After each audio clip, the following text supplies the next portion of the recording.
ಶ್ರೀಮಾನ್ ವೆಂಕಟನಾಥಾರ್ಯ ಕವಿತಾರ್ಕಿಕ ಕೇಸರಿ ವೇದಾಂತಾಚಾರ್ಯವರ್ಯೋ ಮೇ ಸನ್ನಿಧತ್ತಾಂ ಸದಾಹೃತಿ. ಈ ದಿನ ಶುಭ ದಿನ ಅಂತಲೇ ಹೇಳಬಹುದು. ಮೊದಲನೇದಾಗಿ ಎಲ್ಲರಿಗೂ ನಮಸ್ಕಾರಗಳು. ಇದು ಬಹಳ ದಿನಗಳ ಕನಸು ಈ ಪಾದುಕಾ ಸಹಸ್ರ ಉಪನ್ಯಾಸ ಕಾರ್ಯಕ್ರಮ. ಅದ್ರ ಜೊತೆಗೆ ನಮಗೆ ಸೇರಿಕೊಂಡಿರೋಂಥವ್ರು ಪರಂಪರೆ 25 ವರ್ಷಗಳಿಂದ ಈ ರೀತಿಯಾದಂಥ ಕಾರ್ಯಕ್ರಮಗಳನ್ನು ನಡೆಸ್ಕೊಂಡು ಬರ್ತಾ ಇರುವಂಥ ಒಂದು ವಿಶೇಷವಾದಂಥ ಸಂಸ್ಥೆ. ಹಾಗೆ ಎಲ್ರಿಗೂ ತಿಳಿದಿರುವಂತೆ ಸುಧರ್ಮ ಪತ್ರಿಕೆ 56 ವರ್ಷಗಳಿಂದ ಸಂಸ್ಕೃತ ದಿನಪತ್ರಿಕೆಯಲ್ಲದೆ ಬೇರೆ ಬೇರೆ ರೀತಿಯಾದಂಥ ಕಾರ್ಯಕ್ರಮಗಳನ್ನು ಸಂಸ್ಕೃತ ಹಾಗೂ ಭಾರತೀಯ ಸಂಸ್ಕೃತಿಯನ್ನು ಪ್ರಸಾರ ಮಾಡುವುದಕ್ಕೋಸ್ಕರ ಈ ಕಾರ್ಯಕ್ರಮಗಳನ್ನು ಏರ್ಪಾಡು ಮಾಡ್ತಾ ಇದೆ. ಈ ಸಂದರ್ಭದಲ್ಲಿ ಪಾದುಕಾ ಸಹಸ್ರ ಎನ್ನುವಂಥ ವಿಶೇಷವಾದಂಥ ಒಂದು ಕಾವ್ಯವನ್ನು ನಾವು ಉಪನ್ಯಾಸಕ್ಕೋಸ್ಕರ ಆರಿಸ್ಕೊಂಡಿದ್ದೀವಿ. ಆ ಕಾರ್ಯಕ್ರಮಕ್ಕೆ ತಾವೆಲ್ಲ ಬಂದಿರುವಂಥದ್ದು ಬಹಳ ಸಂತೋಷ. ತಮಗೆಲ್ಲರಿಗೂ ಮೊದಲನೇದಾಗಿ ಸ್ವಾಗತ. ಈ ಉಪನ್ಯಾಸವನ್ನು ಯಾರು ಮಾಡಬೇಕು ಅಂತ ಹೇಳಿದರೆ, ಸರಿಯಾದ ವ್ಯಕ್ತಿ ಅಂತ ಹೇಳಿದರೆ ವಿದ್ವಾನ್ ಡಾಕ್ಟರ್ H.V. ನಾಗರಾಜರಾವ್ ಅವರು. ನೀವು ಸುಮಾರು ಸುಧರ್ಮ ಪತ್ರಿಕೆಯಲ್ಲಿ ಅಲ್ಲದೆ ಬೇರೆ ಬೇರೆ ಕಡೆಗಳಲ್ಲಿ ಅವರ ಉಪನ್ಯಾಸವನ್ನು ಕೇಳಿದ್ರೆ ಅವರು ಹೆಚ್ಚು ಕೋಟ್ ಮಾಡೋವಂಥದ್ದೇನೆ ವೇದಾಂತ ದೇಶಿಕರ ಬಗ್ಗೆ. ಅಷ್ಟು ಪ್ರೀತಿ ಅವರಿಗೆ, ಅಷ್ಟೊಂದು ವಿಶ್ವಾಸ, ಅಷ್ಟು ಕಾವ್ಯದ ಪ್ರೌಢಿಮೆ ಇರುವಂಥ ವೇದಾಂತ ದೇಶಿಕರ ಬಗ್ಗೆ ಕುರಿತು ಉಪನ್ಯಾಸ ಮಾಡಬೇಕು ಅಂತ ಬಹಳ ವರ್ಷಗಳಿಂದ ಇಚ್ಛೆ ಇರುವಂಥ ಮಹಾನ್ ವ್ಯಕ್ತಿ ಅವರು. ಅಂತಾರಾಷ್ಟ್ರೀಯ ಮಟ್ಟದಲ್ಲಿ ಹೆಸರುವಾಸಿಯಾಗಿರುವಂಥ, ಹಾಗೆಯೇ 56 ವರ್ಷಗಳಿಂದ ಸುಧರ್ಮ ಪತ್ರಿಕೆಗೆ ಪ್ರಧಾನ ಸಂಪಾದಕರಾಗಿ ಕೆಲಸ ಮಾಡ್ಕೊಂಡು ಬಂದಿರುವಂಥವರು. ಅಂಥ ಮಹಾನ್ ವ್ಯಕ್ತಿಗೆ ಅವರ ಚರಣಾರವಿಂದಗಳಿಗೆ ನಾನು ನಮಸ್ಕರಿಸುತ್ತಾ ಅವರನ್ನು ಈ ಕಾರ್ಯಕ್ರಮಕ್ಕೆ ಸ್ವಾಗತಿಸ್ತಿದ್ದೇನೆ. ಇದೀಗ ನಾಗರಾಜರಾವ್ ಅವರನ್ನು ಕುರಿತು ಪರಿಚಯ ಮಾಡಿಸ್ಕೊಡ್ತಿದ್ದಾರೆ ರಾಮಚಂದ್ರ ರಾವ್ ಅವರು. ಸಹೃದಯ ಬಂಧುಗಳೇ, ಡಾಕ್ಟರ್ H.V. ನಾಗರಾಜರಾವ್ರವರ ಪರಿಚಯವನ್ನು ನಾನು ಮಾಡಿಕೊಡುವುದು ಅಂದರೆ ಮಿಣುಕು ಹುಳು ಸೂರ್ಯನ ಮುಂದೆ ಮಿಂಚಿದಂತಾಗ್ತದೆ. ಆದರೂ ತಿಳಿದ ಮಟ್ಟಿಗೆ ಅವರ ಪರಿಚಯ ಇಲ್ಲಿ ಎಲ್ಲರಿಗೂ ಇದೆ. ಜಗತ್ತಿಗೆ ಅವರು ಪರಿಚಯವಾಗಿದ್ದಾರೆ. ನಮ್ಮ ಮೈಸೂರಷ್ಟೇ ಅಲ್ಲ, ಇಡೀ ಕರ್ನಾಟಕ, ಇಡೀ ರಾಷ್ಟ್ರ, ಅಂತಾರಾಷ್ಟ್ರದಲ್ಲೂ ಕೂಡ ಅವರು ಸಂಸ್ಕೃತ ವಿದ್ವಾಂಸರಾಗಿ ಈಗಾಗಲೇ ಮೆರೆದಿದ್ದಾರೆ. ಅವರನ್ನು ಪರಿಚಯ ಮಾಡಿಕೊಡ್ಬೇಕು. ಬರೆಯ ಸಭಾ ಗೌರವದಿಂದ ಕೆಲವು ವಿಷಯಗಳನ್ನು ತಿಳಿಸೋದಕ್ಕೆ ಇಚ್ಛೆ ಪಡ್ತೇನೆ. H.V. ನಾಗರಾಜರವರು ಸಂಸ್ಕೃತ ಕ್ಷೇತ್ರದಲ್ಲಿ ಅತ್ಯಂತ ಪ್ರಸಿದ್ಧರು. ಆಚಾರ್ಯ ವೇದಾಂತ ದೇಶಿಕರು ಸಂಸ್ಕೃತ, ಪ್ರಾಕೃತ, ತಮಿಳು 3 ಭಾಷೆಗಳಲ್ಲಿ ಪರಿಣಿತರಾಗಿದ್ದರೆ H.V. ನಾಗರಾಜರಾಯರು ಸಂಸ್ಕೃತ, ಕನ್ನಡ, ಇಂಗ್ಲೀಷ್ 3 ಭಾಷೆಗಳಲ್ಲಿ ಅವರು ಪರಿಚಿತರಾಗಿದ್ದಾರೆ. ವೇದಾಂತ ದೇಶಿಕರು 3 ಭಾಷೆಗಳಲ್ಲಿ 150ಕ್ಕೂ ಮೀರಿ ಕೃತಿಗಳನ್ನು ರಚಿಸಿದರೆ, ನಾಗರಾಜರಾಯರು 3 ಭಾಷೆಗಳಲ್ಲಿ ಕನ್ನಡ, ಸಂಸ್ಕೃತ, ಇಂಗ್ಲೀಷ್ ಕೆಲವನ್ನು ಅನುವಾದ ಮಾಡಿದ್ದಾರೆ, ಕೆಲವನ್ನು ನೇರವಾಗಿ ಬರೆದಿದ್ದಾರೆ. 100ಕ್ಕೂ ಮೀರಿ ಅವರ ಪುಸ್ತಕಗಳು ಈಗಾಗಲೇ ಮುದ್ರಣಗೊಂಡಿವೆ.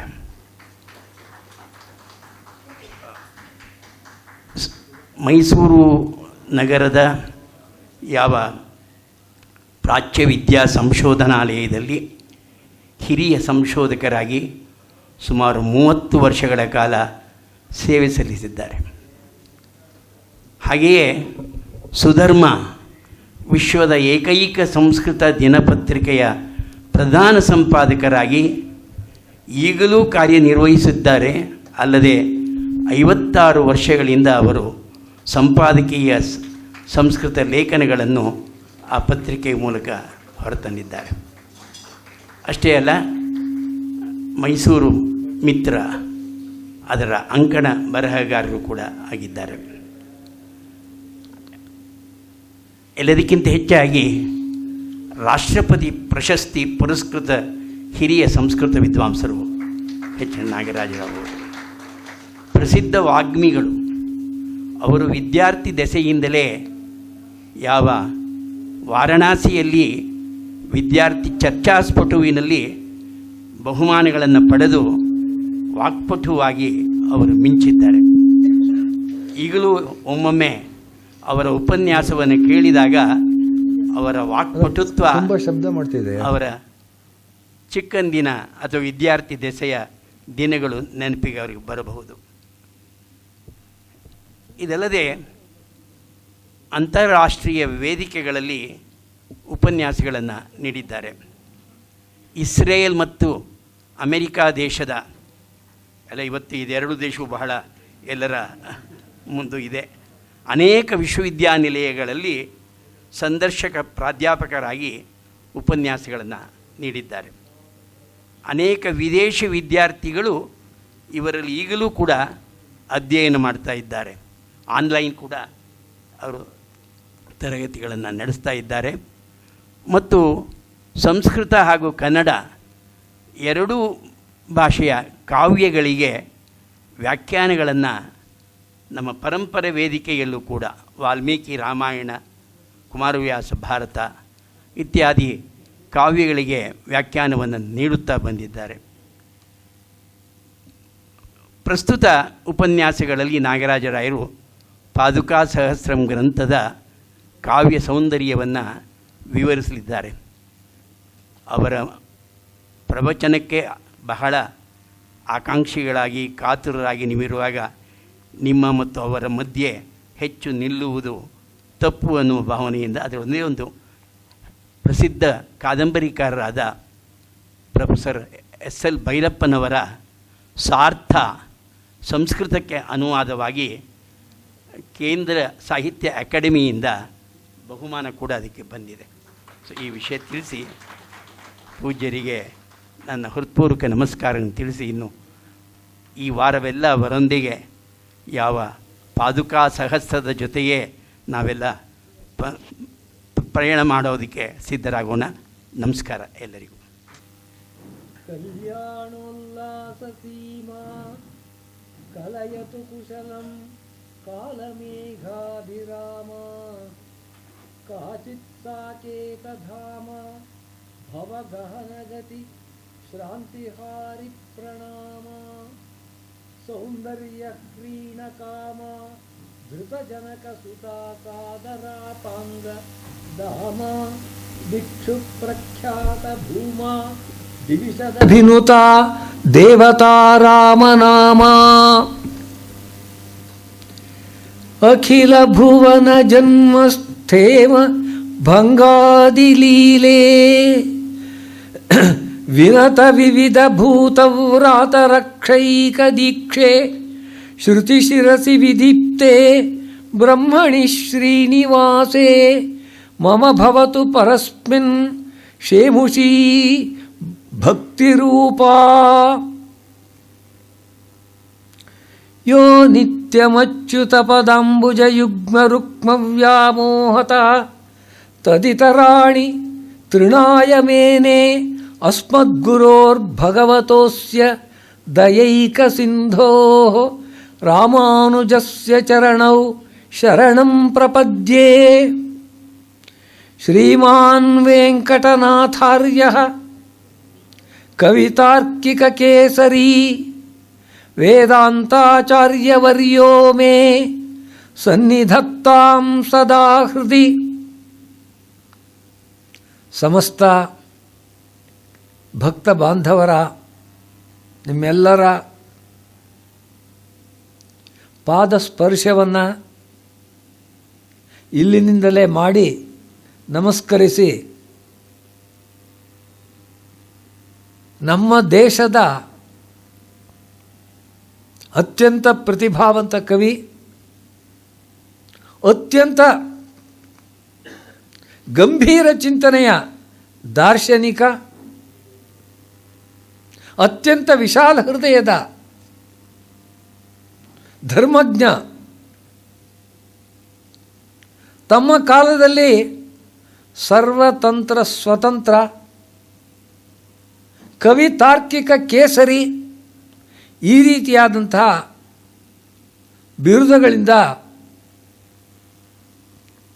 ತಮ್ಮ ಅತ್ಯಂತ ಹೆಚ್ಚಿನ ಪ್ರಜ್ಞೆಯನ್ನು ಲೋಕಕ್ಕೆ ತೋರಿಸಿದ ಒಬ್ಬ ಮಹಾತ್ಮರ ಬಗ್ಗೆ ಮಾತನಾಡಬೇಕು ಅಂತ ಉದ್ದೇಶ ಇಲ್ಲಿ. ಎಷ್ಟೋ ಸಹಸ್ರ ಜನರು ಭೂಮಿಯಲ್ಲಿ ಉದಿಸಿದ್ದಾರೆ. ನಮ್ಮ ಭಾರತದಲ್ಲಿ ಎಷ್ಟು ಜನ ಋಷಿಗಳು, ಎಷ್ಟು ಜನ ಕವಿಗಳು, ಎಷ್ಟು ಜನ ಆಚಾರ್ಯರು ಹುಟ್ಟಿ ಧರ್ಮವನ್ನು ಸಂಸ್ಥಾಪನೆ ಮಾಡ್ತಾ ಇದ್ದಾರೆ. ಅವರಲ್ಲಿ ನನ್ನ ಮನಸ್ಸಿಗೆ ಅತ್ಯಂತ ಹೆಚ್ಚು ಆಕರ್ಷಕವಾಗಿ ಸಂಸ್ಕೃತ ಭಾಷೆಯ ಕಾವ್ಯ ರಚನೆಯಲ್ಲಿ ಯಾವ ವಾಲ್ಮೀಕಿಗೆ, ಯಾವ ವ್ಯಾಸರಿಗೆ, ಯಾವ ಕಾಳಿದಾಸನಿಗೆ ಕಡಿಮೆ ಇಲ್ಲದಂತಹ ಪ್ರಜ್ಞಾತಿಶಯವನ್ನು ತೋರಿಸಿದ ಒಬ್ಬ ಮಹಾವ್ಯಕ್ತಿಗಳು ನಾವಿವತ್ತು ಯಾರನ್ನ ವೇದಾಂತ ದೇಶಿಕರು ಅಂತ ಕರೀತಿದ್ದೀವಿ ಅವರು.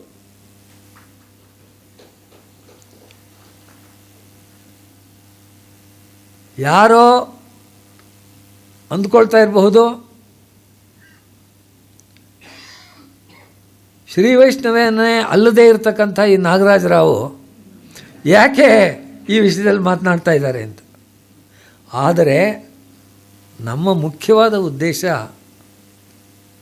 ಅಂಥ ದೊಡ್ಡ ಕವಿಯ, ದಾರ್ಶನಿಕನ ಪ್ರತಿಭಾ ಪ್ರಕಾಶವನ್ನು ಮತದ ಸೀಮೆಯಿಂದ ಹೊರಗೆ ತೆಗೆದು ಎಲ್ಲರಿಗೂ ಹಂಚುವ ಹಾಗೆ ಆಗಬೇಕು, ಎಲ್ಲರಿಗೂ ಆ ವಿಷಯದಲ್ಲಿ ಜ್ಞಾನ ಬರಬೇಕು, ತಿಳ್ಕೊಳ್ಬೇಕು. ನಮ್ಮ ದೇಶದಲ್ಲಿ ಯಾವ ರೀತಿಯಾದಂಥ ವ್ಯಕ್ತಿಗಳಿದ್ದರು ಎಂಬುದು ಪರಿಚಯವಾಗಬೇಕು ಎಂಬ ಉದ್ದೇಶದಿಂದ ಈ ಒಂದು ಉಪನ್ಯಾಸ ಮಾಲೆಯನ್ನು ಆರಂಭಿಸ್ತಾ ಇದ್ದೀವಿ. ಅದು ಕ್ರಿಸ್ತಶಕ 12ನೇ ಶತಮಾನ.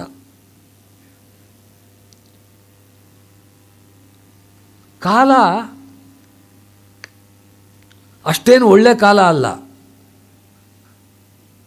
ಕಾರಣವೇನೆಂದರೆ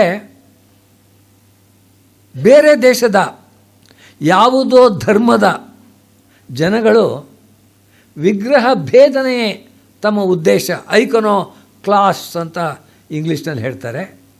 ಆ ಉದ್ದೇಶದಿಂದ ಭಾರತಕ್ಕೆ ಬಂದು ಎಲ್ಲ ಧರ್ಮವನ್ನು ಹಾಳು ಮಾಡಬೇಕು ಅಂತಲೇ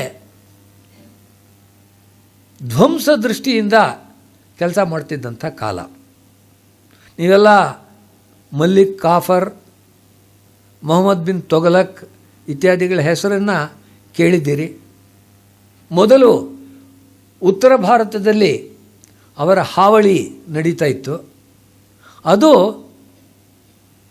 ಈ 13ನೇ ಶತಮಾನದಲ್ಲಿ ನಮ್ಮ ದಕ್ಷಿಣ ಭಾರತಕ್ಕೂ ಕೂಡ ದಾಳಿ ಇಡ್ತು. ಎಂಥ ಕೆಟ್ಟ ಕಾಲ ಅಂತಂದರೆ ಆಗ ಜನಗಳ ಮುಂದೆ ಇದ್ದಿದ್ದು 3 ದಾರಿ: ಖಡ್ಗಕ್ಕೆ ಬಲಿಯಾಗಬೇಕು, ಇಲ್ಲ ಹೋದರೆ ದೇಶ ಬಿಟ್ಟು ದೂರ ಹೋಗಬೇಕು, ಇಲ್ಲದೇ ಇದ್ದರೆ ಮತಾಂತರಗೊಂಡು ಅವರ ಜೊತೆ ಒಳಗೆ ಸೇರಿಕೊಳ್ಬೇಕು. ಈ 3 ದಾರಿ ಇದ್ದಿದ್ದು. ಶಾಸನಗಳಲ್ಲಿ ಇದನ್ನು ಹೇಳ್ತಾ ಇದ್ದಾರೆ. ಇಂಥ ಕೆಟ್ಟ ಕಾಲದಲ್ಲಿ ಯದಾ ಯದಾ ಹಿ ಧರ್ಮಸ್ಯ ಗ್ಲಾನಿರ್ಭವತಿ ಭಾರತ ಅಭ್ಯುತ್ಥಾನಮಧರ್ಮಸ್ಯ ತದಾತ್ಮಾನಂ ಸೃಜಾಮ್ಯಹಂ ಎಂಬುವಂಥ ಭಗವಂತನ ವಾಣಿಯಂತೆ ಅವತರಿಸಿದವರು ವೇದಾಂತ ದೇಶಿಕರು. ವೇದಾಂತ ದೇಶಿಕರು ಅಂತ ನಾವು ಯಾರನ್ನು ಕರೀತಾ ಇದ್ದೀವಿ, ಅವರಿಗೆ ಅವರ ತಂದೆ ತಾಯಿಗಳು ಇಟ್ಟ ಹೆಸರು ವೆಂಕಟನಾಥ ಅಂತ. ಅದಕ್ಕೆ ನಾವು ಶ್ರೀಮಾನ್ ವೆಂಕಟನಾಥಾರ್ಯ ಅಂತ ಹೇಳುವಂಥದ್ದು. ಅವರು ಬಹಳ ದೊಡ್ಡ ವಂಶದಲ್ಲಿ ಯಜ್ಞಯಾಗಗಳಿಂದ ಎಲ್ಲ ದೇವತೆಗಳಿಗೆ ತೃಪ್ತಿಯನ್ನು ಉಂಟು ಮಾಡ್ತಾ ಇದ್ದಂಥ ಮಹಾತ್ಮರ ವಂಶದಲ್ಲಿ ಹುಟ್ಟಿದವರು. ಆ ವಿಷಯವನ್ನು ಅವರು ರಚನೆ ಮಾಡಿರ್ತಕ್ಕಂಥ ತತ್ವಮುಕ್ತ ಕಲಾಪ ಎಂಬುವಂಥ ಗ್ರಂಥದಲ್ಲಿ ಹೇಳ್ತಾರೆ. ಶ್ರೀಮಜ್ಞಾನೇಂದ್ರ ಭಿಕ್ಷು ನಾನಾ ಸಿದ್ಧಾಂತ ನೀತಿ ಶ್ರಮ ವಿಮಲಧಿಯೋ ಅನಂತ ಸೂರೇಸ್ತನೂಜೋ ವೈಶ್ವಾಮಿತ್ರಸ್ಯ ಪೌತ್ರೋ ವಿತತ ಮಖವಿಧೇಃ ಪುಂಡರೀಕಾಕ್ಷಸೂರೇಃ ಶ್ರುತ್ವಾ ರಾಮಾನುಜಾರ್ಯಾತ್ ಸದಸದಪಿ ತತಸ್ತತ್ವಮುಕ್ತ ಕಲಾಪಂ ವ್ಯಾತಾನೀದ್ವೆಂಕಟೇಶೋ ವರದ ಗುರುಕೃಪಾ ಲಂಭಿತೋದ್ದಾಮ ಭೂಮಾ ಅಂತ ಅವರೇ ಬರೆದಿದ್ದಾರೆ. ಅನೇಕ ಸಿದ್ಧಾಂತಗಳಲ್ಲಿ ತನ್ನ ಬುದ್ಧಿಯನ್ನು ಹರಿಸಿದ್ದಂತಹ ನಾನಾ ಸಿದ್ಧಾಂತ ನೀತಿ ಶ್ರಮ ವಿಮಲ ಜುಷೋ ಅನಂತ ಸೂರೇಸ್ತನೂಜ. ಅವರ ತಂದೆಯ ಹೆಸರು ಅನಂತ ಸೂರಿ ಅಂತ. ಮತ್ತೆ ವೈಶ್ವಾಮಿತ್ರಸ್ಯ ಪೌತ್ರೋ ವಿತತ ಮಖವಿಧೇಹೆ ಪುಂಡರೀಕಾಕ್ಷಸೂರೇ. ಪುಂಡರೀಕಾಕ್ಷಸೂರಿಗಳು ಅಂತ ವೇದಾಂತ ದೇಶಿಕರ ಪಿತಾಮಹರು. ವಿತತ ಮಖವಿಧೇಹೆ, ಮಖ ಅಂದರೆ ಯಾಗ, ಅನೇಕ ಯಾಗಗಳನ್ನು ಮಾಡಿದ್ದಂಥ ಪುಂಡರೀಕಾಕ್ಷಸೂರಿಗಳ ಪೌತ್ರನಾಗಿ ಹುಟ್ಟಿದವರು. ಅವರ ಗುರುಗಳಾಗಿದ್ದಂಥವರು ಯಾರು? ಶ್ರುತ್ವಾ ರಾಮಾನುಜಾರ್ಯಾತ್. ರಾಮಾನುಜರು ಅಂತಂದರೆ ಭಗವದ್ ರಾಮಾನುಜರು ಒಬ್ಬರು ಲೋಕದಲ್ಲಿ ಪ್ರಸಿದ್ಧವಾಗಿರುವಂಥವರು. ಆದರೆ ಅವರಿದ್ದಿದ್ದು 11ನೇ ಶತಮಾನದಲ್ಲಿ, ಇವರು ಇದ್ದಿದ್ದು 13ನೇ ಶತಮಾನದಲ್ಲಿ. ಈಗ ಇದ್ದಂಥವ್ರು, ಇವರಿಗೆ ಗುರುಗಳಾಗಿದ್ದಂಥವರು ಆತ್ರೇಯ ರಾಮಾನುಜಾಚಾರ್ಯರು. ಭಗವದ್ ರಾಮಾನುಜರು ಅವರು ಜಗತ್ತಿಗೆ ಗೊತ್ತಿರ್ತಕ್ಕಂಥ ವಿಶಿಷ್ಟಾದ್ವೈತ ಸಂಸ್ಥಾಪಕರು. ಅವರ ಸರಣಿಯಲ್ಲಿ ಬಂದಂಥ ಮುಂದಿನ ರಾಮಾನುಜಾಚಾರ್ಯರು ಅವರು ಆತ್ರೇಯ ರಾಮಾನುಜಾಚಾರ್ಯರು ಅಂತ. ಅವರು ವೇದಾಂತ ದೇಶಿಕರಿಗೆ ಗುರುಗಳು.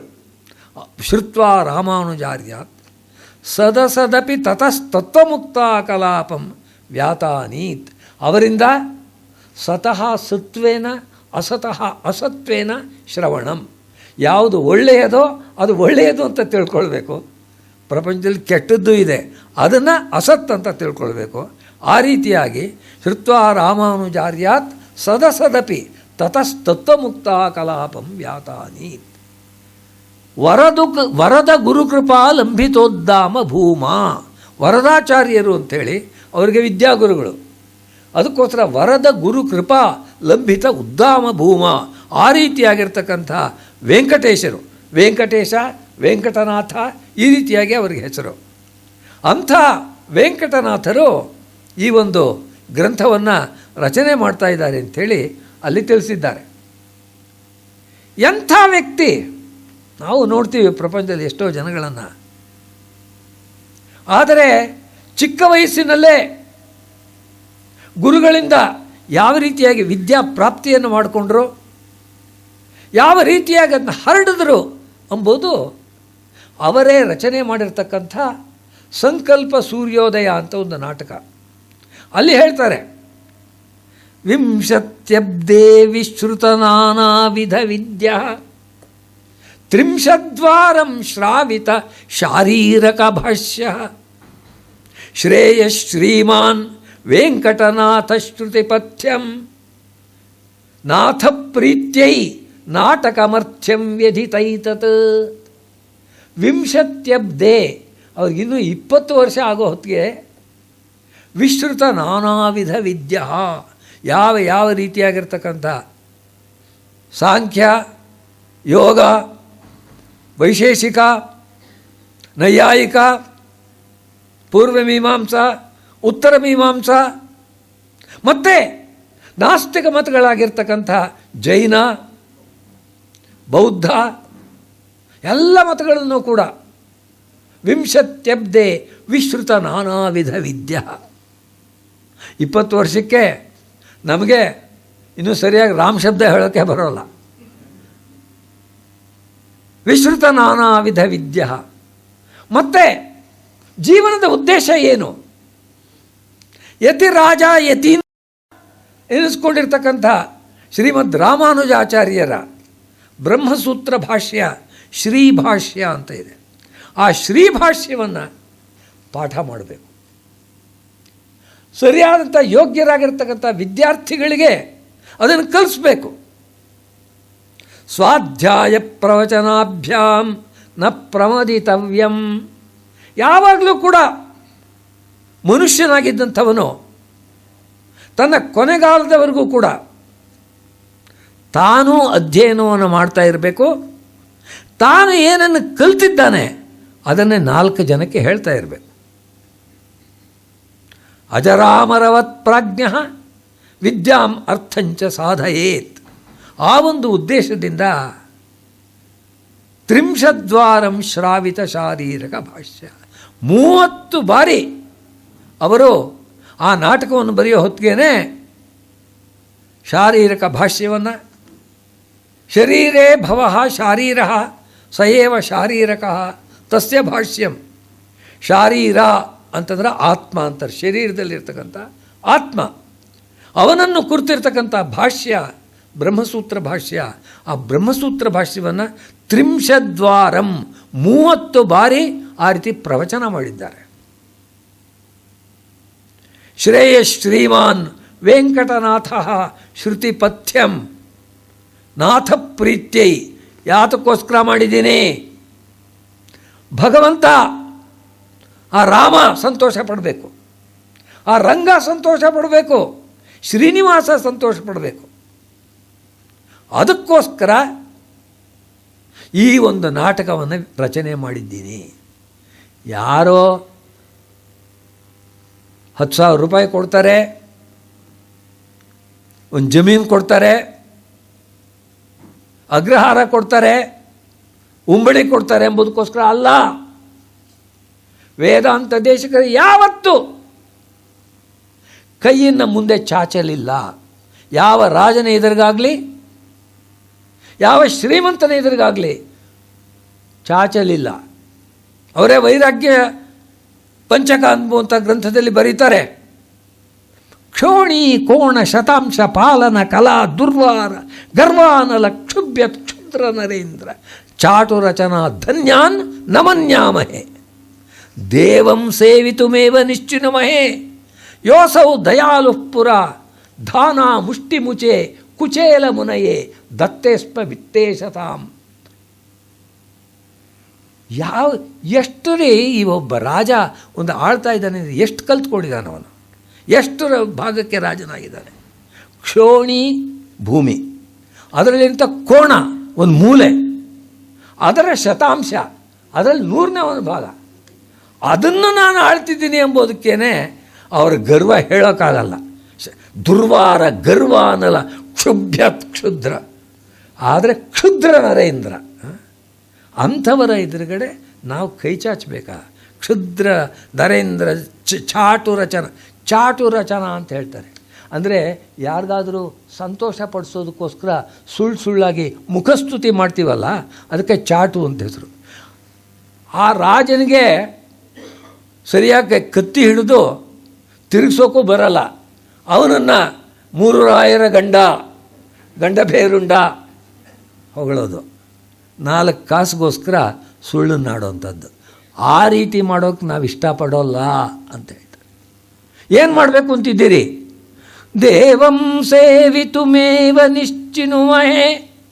ಆ ಭಗವಂತನನ್ನು, ಅವನನ್ನು ನಾವು ಸೇವೆ ಮಾಡಬೇಕು ಅಂತ ನಾವು ನಿಶ್ಚಯ ಮಾಡಿಬಿಟ್ಟಿದ್ದೀವಿ. ಯೋಸವು ದಯಾಲು ಪುರ. ಆ ಭಗವಂತ ಎಂಥವನು ಅಂತಂದರೆ ದಯಾಳುವಾಗಿ ಧಾನ ಮುಷ್ಟಿ ಮುಚೆ, ಒಂದು ಹಿಡಿ ಅವಲಕ್ಕಿಯನ್ನು ಕೊಟ್ಟಂಥ ಕುಚೇಲ ಮುನಯೇ. ಆ ಕುಚೇಲನಿಗೆ ದತ್ತೇಸ್ಮ ವಿತ್ತೇಶತಾಂ, ಕುಬೇರನ ಸ್ಥಾನವನ್ನೇ ಕೊಡ್ತಾ ಇದ್ದಾನೆ. ಅಂಥ ಒಂದು ದಾನವನ್ನು ಮಾಡಿದ್ದಾನೆ. ಆ ರೀತಿಯಾಗಿರ್ತಕ್ಕಂಥ ಭಗವಂತ ನಮ್ಮ ಎದುರುಗಡೆ ಇರೋವಾಗ ಯಾರೋ ಕೆಲಸಕ್ಕೆ ಬರೆದಂಥವ್ರ ಮುಂದೆ ನೀನೇ ದೇವರು, ನೀನೇ ಇಂದ್ರ, ನೀನೇ ಚಂದ್ರ ಅಂತ ಹೊಗಳಬೇಕಾ? ಅದನ್ನು ಎಂದೂ ಮಾಡಲ್ಲ ಅಂತ ಹೇಳ್ತಾರೆ. ಆ ರೀತಿಯಾಗಿದ್ದಂಥವರು ನಮ್ಮ ವೇದಾಂತ ದೇಶಿಕರು. 1268ರಿಂದ 1369ರವರೆಗೆ ಶತಾಯುಷಿಗಳು ಅವರು.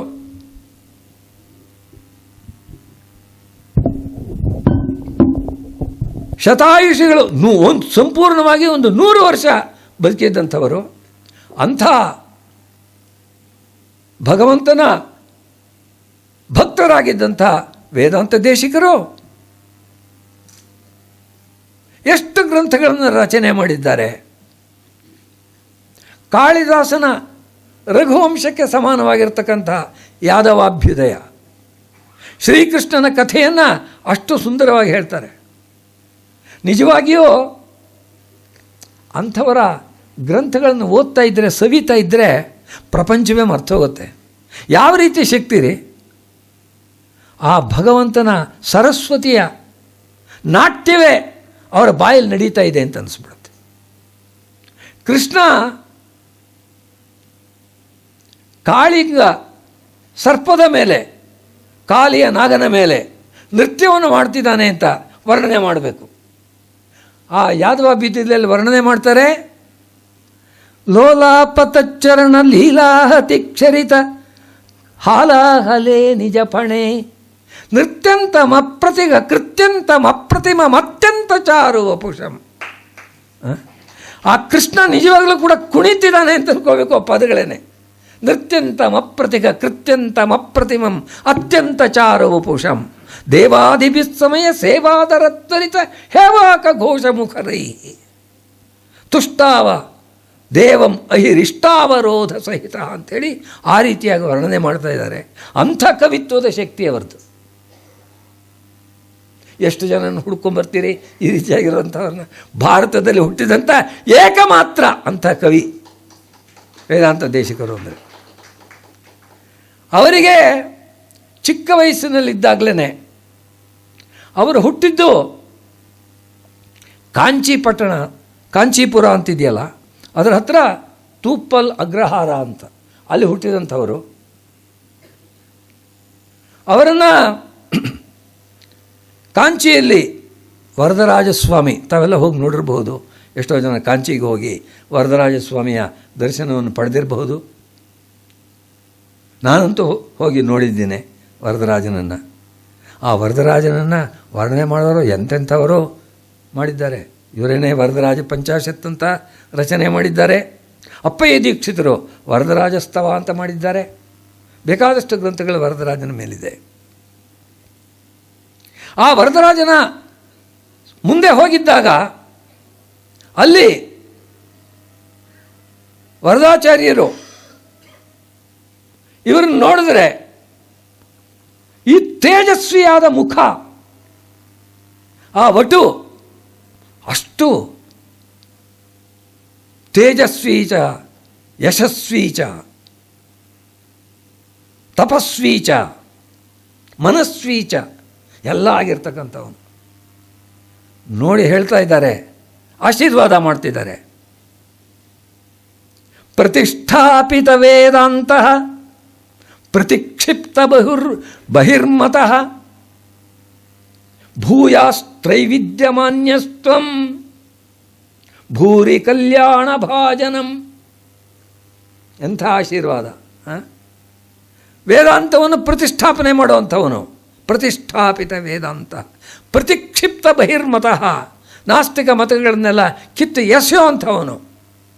ಭೂಯಾಹ ತ್ರೈವಿದ್ಯಮಾನ್ಯಸ್ತ್ವಂ, ತ್ರೈವಿದ್ಯರು ಅಂತ, ತ್ರೈವಿದ್ಯಾಮಾಂ ಸೋಮಪಾ ಪೂತ ಪಾಪಾಹ, ಆ ರೀತಿಯಾಗಿರ್ತಕ್ಕಂಥ ತ್ರೈವಿದ್ಯರು ಕೂಡ ಗೌರವಿಸಬೇಕು. ಆ ರೀತಿ ತ್ರೈವಿದ್ಯ ಮಾನ್ಯಸ್ತ್ವಂ ಭೂಯಾಹ ಭೂರಿ ಕಲ್ಯಾಣ ಭಾಜನಂ, ಎಲ್ಲ ಕಲ್ಯಾಣಕ್ಕೂ ಕೂಡ ನೀನು ಪಾತ್ರನಾಗಬೇಕಯ್ಯ ಅಂತ ಆಶೀರ್ವಾದ ಮಾಡಿದ್ದಾರೆ.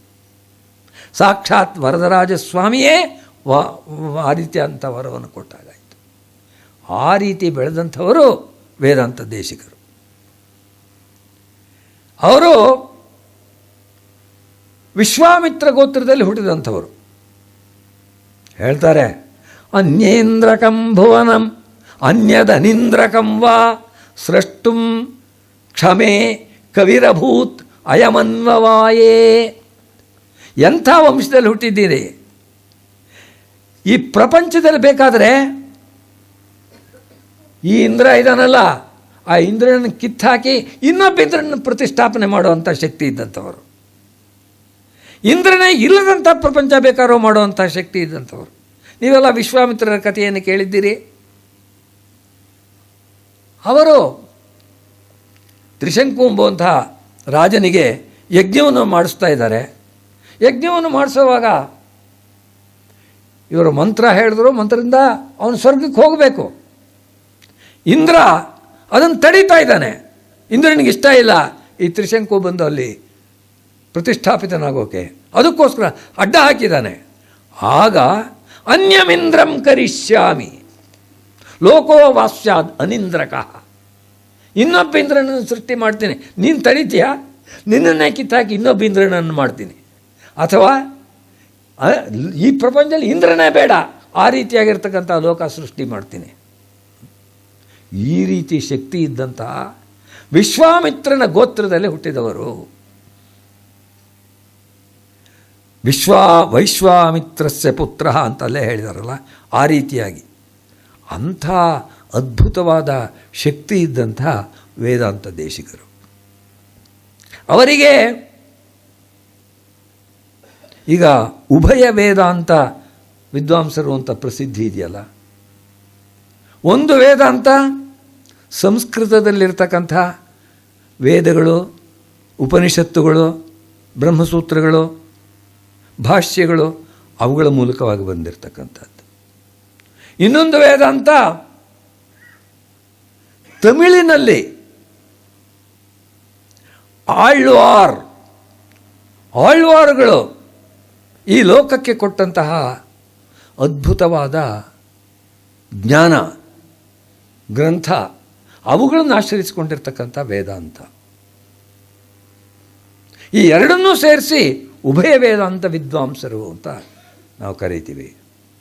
ಆ ರೀತಿಯಾಗಿ ತಮಿಳಿನಲ್ಲಿರ್ತಕ್ಕಂಥ ಆಳ್ವಾರುಗಳ ಎಲ್ಲ ಗ್ರಂಥಗಳ ಜ್ಞಾನ ಅದೆಲ್ಲವೂ ಕೂಡ ಇದ್ದಂಥವರು ವೇದಾಂತ ದೇಶಿಕರು. ಆಗಲೇ ರಾಮಚಂದ್ರ ಅವರು ಪರಿಚಯ ಸಮಯದಲ್ಲಿ ಹೇಳಿದರು, ವೇದಾಂತ ದೇಶಿಕರು ಸಂಸ್ಕೃತದಲ್ಲಿ ಯಾವ ರೀತಿಯಾಗಿ ಗ್ರಂಥ ರಾಶಿಯನ್ನೇ ಸೃಷ್ಟಿ ಮಾಡಿದ್ದಾರೋ ಆ ರೀತಿ ತಮಿಳಿನಲ್ಲೂ ಕೂಡ ರಹಸ್ಯ ಗ್ರಂಥಗಳನ್ನೆಲ್ಲ ಬರೆದಿದ್ದಾರೆ. ಪ್ರಾಕೃತ ಭಾಷೆಯಲ್ಲಿ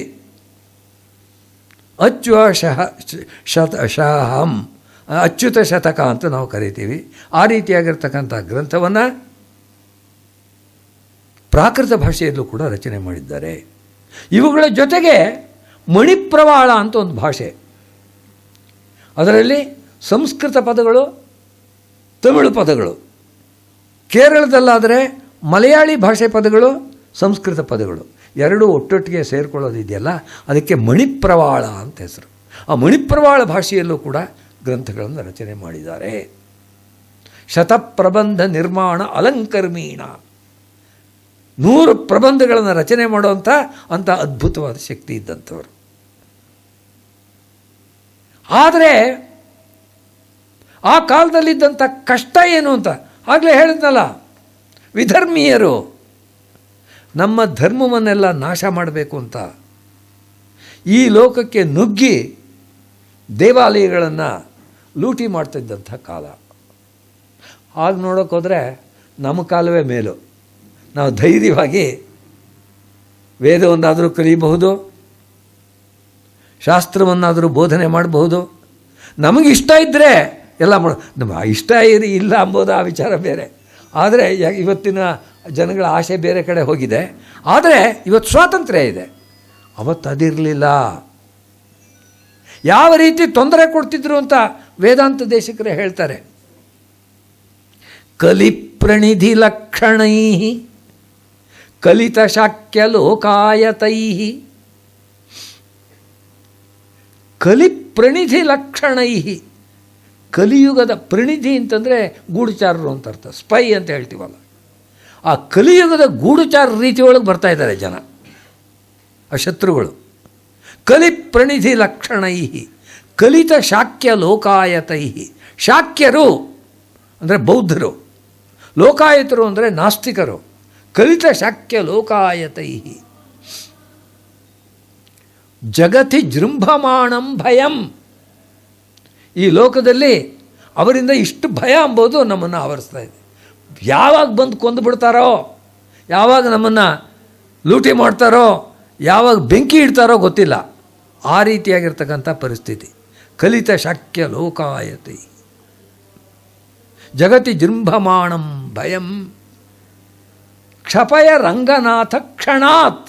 ಅವ್ರು ಕೇಳ್ತಾ ಇದ್ದಾರೆ, ರಂಗನಾಥ ನಿನ್ನ ಪಂಚಭಿರ್ಹೇತಿಭಿ, ನಿನ್ನ 5 ಆಯುಧಗಳಿಂದ ಈ ಒಂದು ಭಯವನ್ನು ನಿವಾರಿಸಪ್ಪ ಅಂತ ಕೇಳ್ತಾ ಇದ್ದಾರೆ. ಇಂಥ ಭಯದ ಕಾಲದಲ್ಲಿ ಇಷ್ಟು ಗ್ರಂಥಗಳನ್ನು ರಚನೆ ಮಾಡಿ ಲೋಕಕ್ಕೆ ಕೊಟ್ಟರಲ್ಲ, ಎಂಥ ಮಹಾನುಭಾವರವರು ಆ ವೇದಾಂತ ದೇಶಿಕರೊಬ್ಬರು. ಅದನ್ನು ನಾವು ಯೋಚನೆ ಮಾಡಬೇಕು.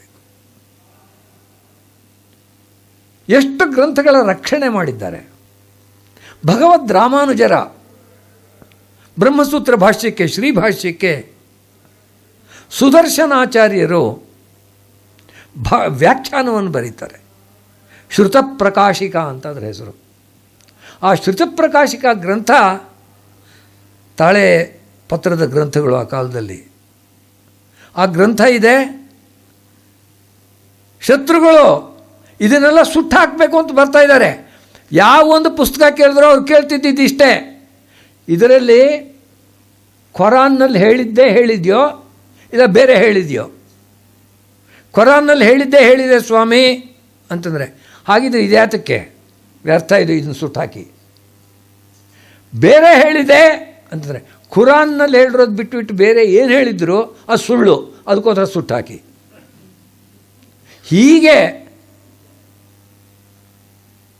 ಜನಗಳಿಗೆ ತೊಂದರೆ ಮಾಡ್ತಿದ್ದಂಥ ಕಾಲ.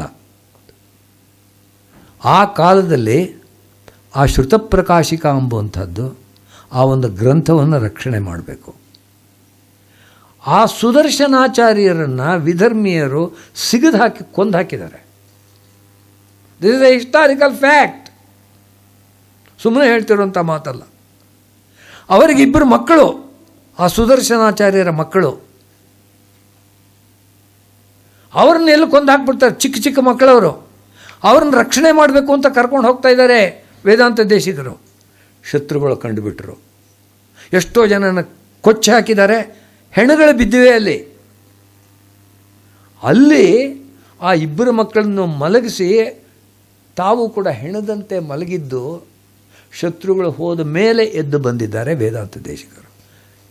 ಥಿಂಕ್ ಅಬೌಟ್ ಇಟ್, ಯೋಚನೆ ಮಾಡಿ ಯಾವ ರೀತಿಯಾಗಿರ್ತಕ್ಕಂಥ ಕಷ್ಟದ ಕಾಲದಲ್ಲಿ ಧರ್ಮದ ರಕ್ಷಣೆಯನ್ನು ಮಾಡೋರವರು ಅಂತ. ಹಾಗೆ ಜಗತ್ತಿನಲ್ಲಿ ಎಂಥ ಒಂದು ಅದ್ಭುತವಾದ ವಿಚಾರಗಳನ್ನು ಮಾಡಿದ್ರು. ಅವರಿಗೆ ಆಳ್ವಾರ್ ಅವರುಗಳನ್ನು ಕಂಡರೆ ಅತ್ಯಂತ ಹೆಚ್ಚಿನ ಗೌರವ. ನಮ್ಮಲ್ಲಿ, ನಮ್ಮ ಸಂಸ್ಕೃತಿಯಲ್ಲಿ ಆಳ್ವಾರ್ ಎಂಬ ಪದಕ್ಕೆ ಏನರ್ಥ ಅಂದರೆ ಭಕ್ತಿಯಲ್ಲಿ ಮುಳುಗಿದವರು. ಭಕ್ತಿ ಸಮುದ್ರದಲ್ಲಿ ಜಗತ್ತಿನ ಎಲ್ಲ ವಿಚಾರಗಳನ್ನು ಬಿಟ್ಟು ಭಗವಂತನ ಭಕ್ತಿಯಲ್ಲೇ ಸದಾ ಲೀನವಾಗಿರ್ತಕ್ಕಂಥವ್ರು, ಮಗ್ನರಾಗಿರ್ತಕ್ಕಂಥವ್ರಿಗೆ ಆಳ್ವಾರ್ ಅಂತ ಹೆಸರು. 12 ಜನ ಆಳ್ವಾರುಗಳನ್ನು ನಾವು ಒಪ್ಕೊಳ್ತಾ ಇದ್ದೀವಿ. ಆ 12 ಜನದಲ್ಲಿ ಯಾವ ಜಾತಿ ಭೇದವಿಲ್ಲ. ಅವರು ಯಾವ ಜಾತಿಯವರಾದರೂ ಆಗಿರಬಹುದು. ಭಗವಂತನ ಭಕ್ತರು ಅಂದರೆ ಅವರು ಒಂದಿರು. ಅಂಥ ಒಂದು ವಿಶಾಲವಾದ ಮನೋಭಾವನೆ ಇದ್ದ ಆಳ್ವಾರುಗಳವರು. ಅವರು ತಮಿಳು ಭಾಷೆಯಲ್ಲಿ ಸಮಸ್ತ ವೇದಗಳ ಅರ್ಥವನ್ನು ಕೂಡ 7-8ನೇ ಶತಮಾನಗಳಲ್ಲಿ ಜಗತ್ತಿನಲ್ಲಿ ಹರಡಿದಂಥವರು. ಆ 12 ಜನ ಆಳ್ವಾರುಗಳಲ್ಲಿ ನಮ್ಮಾಳ್ವಾರ್ ಅಂತ ಒಬ್ಬರು ಬಹಳ ಪ್ರಸಿದ್ಧವಾದವರು. ಆ ನಮ್ಮಾಳ್ವಾರ್ಗೆ ಸಂಸ್ಕೃತದಲ್ಲಿ ಶಠಗೋಪ ಮುನಿ ಹೆಸರು. ಅನೇಕ ದೇವಸ್ಥಾನಗಳಿಗೆ, ವೈಷ್ಣವ ದೇವಸ್ಥಾನಗಳಿಗೆ ನೀವು ಹೋಗಿದ್ದಾಗ ಶಠಕೋಪವನ್ನು ತಲೆಯ ಮೇಲಿಟ್ಟು ಆಶೀರ್ವಾದ ಮಾಡ್ತಾರೆ. ಅದು ನಮ್ಮಾಳ್ವಾರವರ ಗೌರವವನ್ನು ತೋರಿಸೋದಕ್ಕೋಸ್ಕರ ಮಾಡುವಂಥ ಕೆಲಸ ಅದು. ಭಗವಂತನ ಪಾದುಕೆಗಳೇ ನಮ್ಮಾಳ್ವಾರ ರೂಪದಲ್ಲಿ ಮತ್ತೆ ಅವತಾರ ಮಾಡಿದವು ಎಂಬುದು ನಂಬಿಕೆ. ನಮ್ಮಾಳ್ವಾರವರು ಚತುರ್ಥ ವರ್ಣದಲ್ಲಿ ಶೂದ್ರ ವರ್ಣದಲ್ಲಿ ಹುಟ್ಟಿದಂಥವರು. ಹುಟ್ಟೋದು ಯಾವುದಾದ್ರೇನಂತೆ, ಕೆಸರಿನಲ್ಲಿ ಹುಟ್ಟಿದರೂ ಕೂಡ ಕಮಲ ಪೂಜೆಗೆ ಯೋಗ್ಯವಾಗಿರುತ್ತೆ, ಲಕ್ಷ್ಮಿಗೆ ಆವಾಸ ಸ್ಥಾನವಾಗಿರುತ್ತೆ. ಆ ನಮ್ಮಾಳ್ವಾರವರ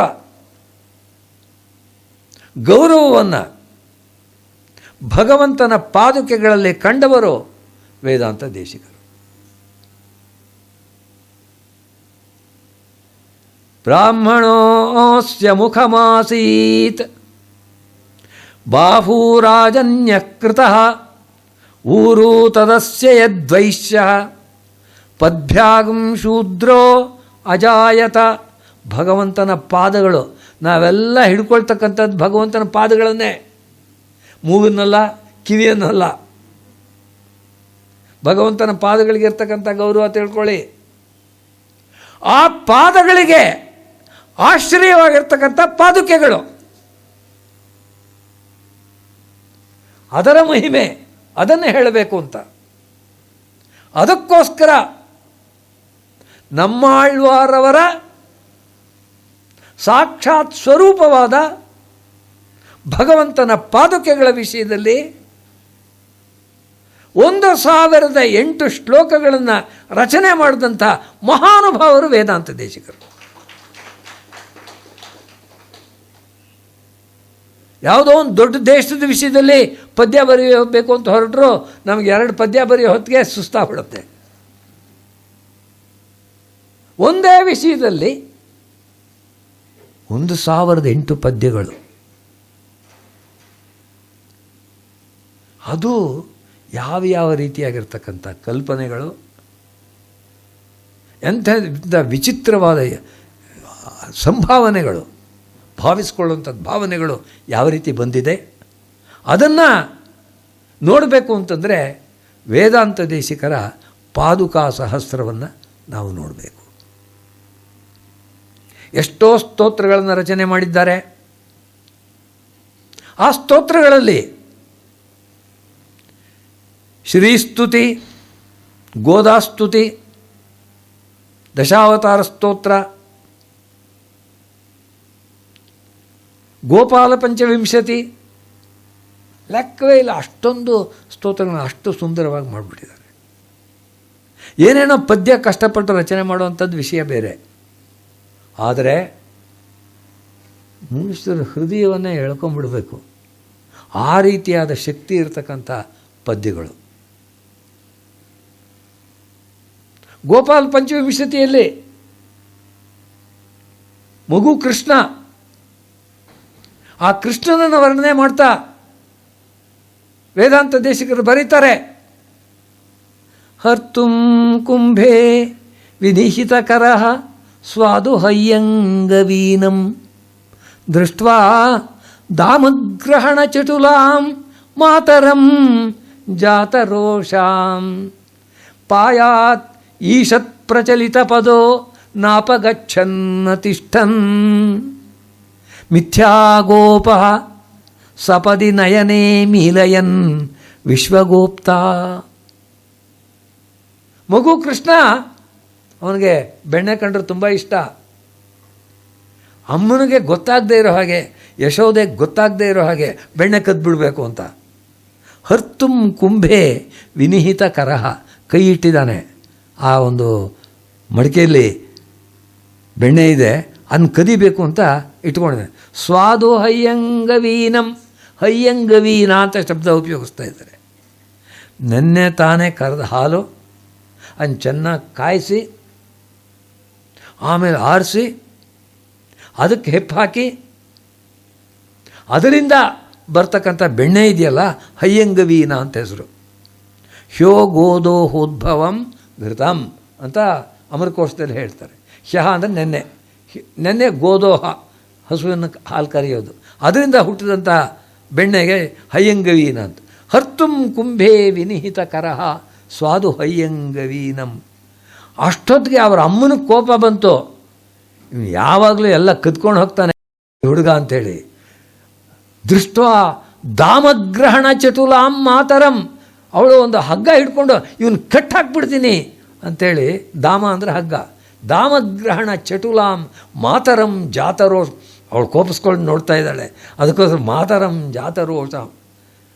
ಪಾಯಾತ್ ಈಶತ್ ಪ್ರಚಲಿತ ಪದ, ಒಂಚೂರು ಓಡೋಗೋಣ ಅಂತ ಕಾಲು ಮುಂದಕ್ಕೆ ಇಡ್ತಾ ಇದ್ದಾನೆ ಕೃಷ್ಣ, ಆದರೆ ಬೆಣ್ಣ ತಪ್ಪೋಗುತ್ತಲ್ಲ ಅಂತ ಹೋಗ್ತಾ ಇಲ್ಲ. ಪಾಯಾದ್ ಈಶತ್ ಪ್ರಚಲಿತ ಪದೋ ನಾಪಗಚ್ಚನ್ನತಿಷ್ಠನ್, ನಿಂತೂ ಇಲ್ಲ ಓಡ್ತಾನೆ ಇಲ್ಲ. ಮಿಥ್ಯಾಗೋಪ, ಆ ಭಗವಂತ ಸಕಲ ಜಗತ್ತನ್ನು ಸೃಷ್ಟಿಸಿದಂಥ ಆ ಭಗವಂತ ಗೋಪನಾಗಿ ಕಾಣ್ತಿರ್ತದ್ದು ಕೇವಲ ಮಾಯೆಗೋಸ್ಕರ ಅಷ್ಟೇ, ಆಟಕ್ಕೋಸ್ಕರ ಅಷ್ಟೇ. ಮಿಥ್ಯಾ ಗೋಪ, ತಾಯಿ ನೋಡಿಕೊಂಡು ಹೆದರ್ಕೊಂಡು ಹೊಡೆದು ಬಿಡ್ತಾಳ ಅಂತ ಕಣ್ಣು ಮುಚ್ಕೊಳ್ತಾ ಇದ್ದಾನಂತೆ. ಸಪದಿ ನಯನೇ ಮೀಲೇನ್, ಆದರೂ ಆ ಕಣ್ಣು ಮುಚ್ಕೊಂಡಿದ್ರು ವಿಶ್ವಗೋಪ್ತ, ಜಗತ್ತನ್ನೆಲ್ಲ ಕಾಪಾಡ್ತಾ ಇದ್ದಾನೆ. ಅಂಥ ಕೃಷ್ಣನ್ ನಿಮ್ಮನ್ನು ಕಾಪಾಡಲಿ. ಇದರಿ ಕವಿತೆ ಅಂತಂದರೆ ಏನೇನೋ ಬರೆಯೋದಲ್ಲ. ಆ ರೀತಿಯಾಗಿರ್ತಕ್ಕಂಥ ವೇದಾಂತ ದೇಶಿಕರು ನಮ್ಮ ಪಾದುಕಾ ಸಹಸ್ರವನ್ನು ಸೃಷ್ಟಿ ಮಾಡಿದ್ರು. ಕಥೆ ಇರೋದೇನು ಅಂದರೆ, ಯಾರೋ ಒಬ್ಬ ವಿದ್ವಾಂಸರು ವೇದಾಂತ ದೇಶಿಕರ ಜೊತೆಯೊಳಗೆ ಭಗವಂತನ ವಿಷಯದಲ್ಲಿ ಒಂದೇ ರಾತ್ರಿಯಲ್ಲಿ ಕಾವ್ಯ ರಚನೆ ಮಾಡಬೇಕು, 1,000 ಶ್ಲೋಕಗಳನ್ನು ರಚನೆ ಮಾಡಬೇಕು ಅಂತ ಕೇಳಿದಾರಂತೆ. ನಾನು ಶ್ರೀನಿವಾಸ ಪದಕಮಲ ಸಹಸ್ರ ಅಂತ ಬರೀತೀನಿ, ನೀವು ಯಾವ ವಿಷಯದಲ್ಲಿ ಬರೀತೀರಿ ಅಂತ ವೇದಾಂತ ದೇಶಿಕರನ್ನು ಕೇಳಿದರಂತೆ. ನೀವು ಪದಕಮಲ ಸಹಸ್ರ ಅಂದರೆ ಪಾದಗಳ ಬಗ್ಗೆ ಬರೀತೀರಿ, ಭಗವಂತನ ಪಾದಗಳ ಬಗ್ಗೆ. ನಾನು ಅದಕ್ಕೂ ಆಶ್ಚರ್ಯವಾಗಿರ್ತಕ್ಕಂಥ ಪಾದುಕೆಗಳ ಬಗ್ಗೆ ಬರೀತೀನಿ. ಅವರು ಪದಕಮಲ ಸಹಸ್ರವನ್ನು ಬರೆಯೋಕೆ ಹೊರಟಂಥವ್ರಿಗೆ 100-110 ಪದ್ಯ ಬರೆಯೋಕ್ಕೆ ಆಗಲಿಲ್ಲವಂತೆ, ಒಂದು ರಾತ್ರಿಯಲ್ಲಿ ಬರೀಬೇಕು ಅಂತ. ವೇದಾಂತ ದೇಶಿಕರು ಒಂದೇ ರಾತ್ರಿಯಲ್ಲಿ ಈ ಸಹಸ್ರ ಪದ್ಯಗಳನ್ನು ಬರೆದುಬಿಟ್ರು ಅಂತ ಕಥೆ ಇರೋದು. ಅವರೇ ಆ ರೀತಿಯಾಗಿ ಏನು ಹೇಳಿಲ್ಲ, ಬಟ್ ಭಕ್ತರು ಹೇಳುವಂಥ ಕಥೆ ಅದು. ಆ ರೀತಿ ತಾವು ಬರೆದ್ರೂ ಆ ಇನ್ನೊಬ್ಬರೇನೋ 100-150 ಪದ್ಯ ಬರೆದಿದ್ರಲ್ಲ, ಅವರಿಗೆ ಅವಮಾನ ಮಾಡಲಿಲ್ಲ. ನಿಮ್ಮದೇ ದೊಡ್ಡ, ನಿಮ್ಮ ರಚನೆಯೇ ದೊಡ್ಡದು ಅಂತ. ಆ ರೀತಿ ಹೃದಯ ಇರಬೇಕ್ರಿ. ಕವಿಗೆ ಯಾವ ರೀತಿ ಹೃದಯ ಇರಬೇಕು ಅಂತಂದರೆ, ತಾನು ಬರೆದಿದ್ದಕ್ಕಿಂತ ಇನ್ನೊಬ್ಬನ ಬರೆದುಬಿಟ್ನಲ್ಲ ಅಂಥೇಳಿ ಗರ್ವ ಪಡೋದು, ಮಾತ್ಸರ್ಯ ಪಡೋದು ಅದಿರಲ್ಲ.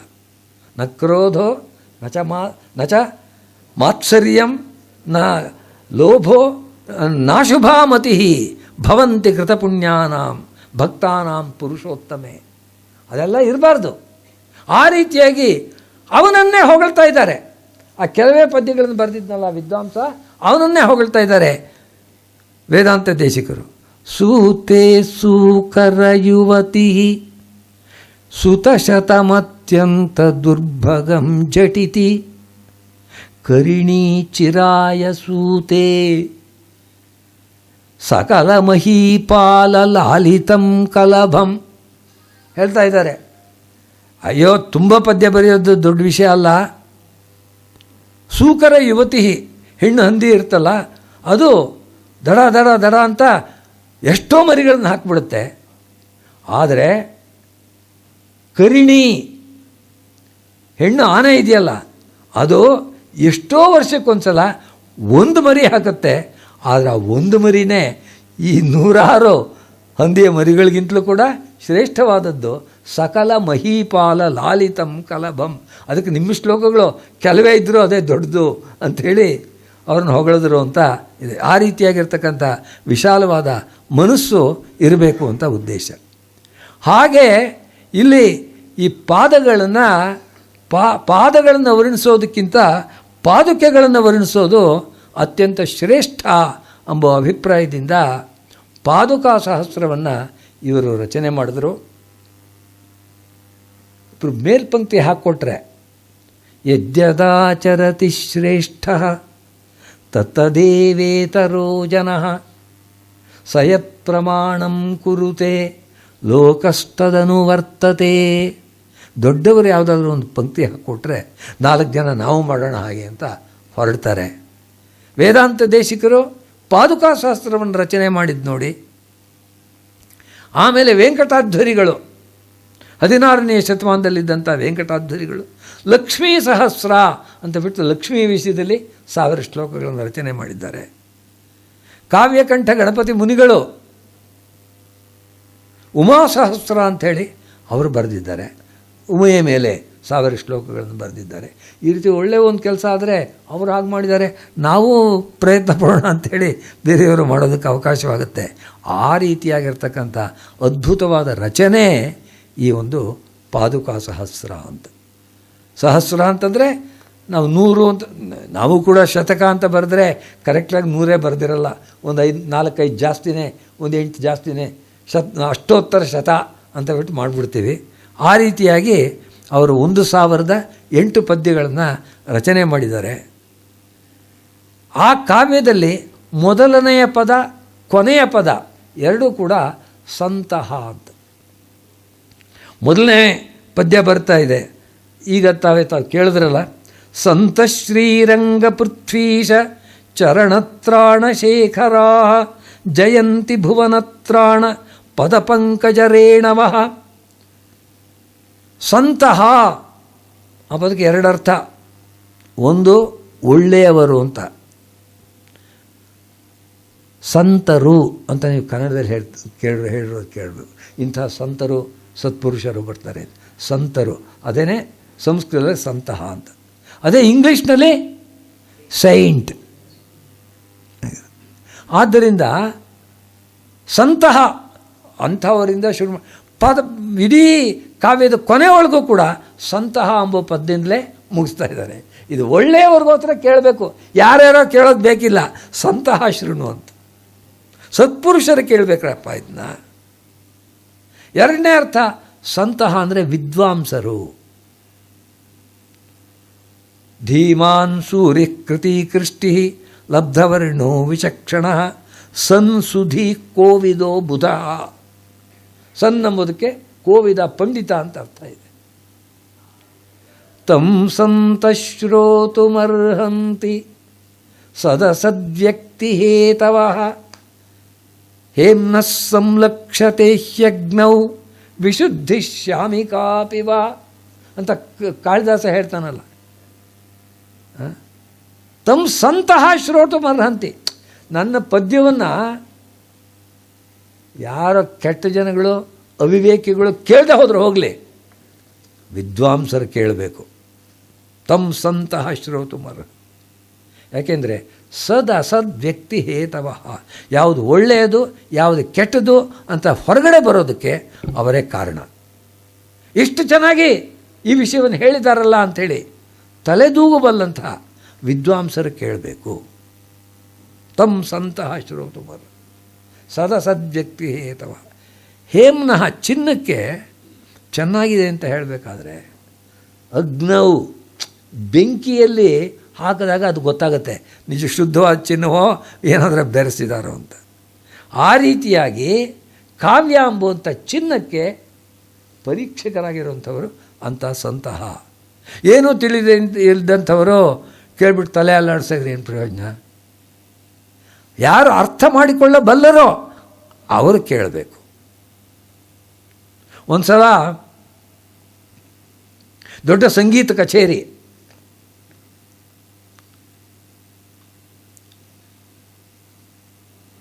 ವೀಣಾ ಶೇಷಣ್ಣನವರು ಅದ್ಭುತವಾಗಿ ಮೋಹನ ರಾಗವನ್ನು ನುಡಿಸಿದ್ದಾರೆ ವೀಣೆಯಲ್ಲಿ.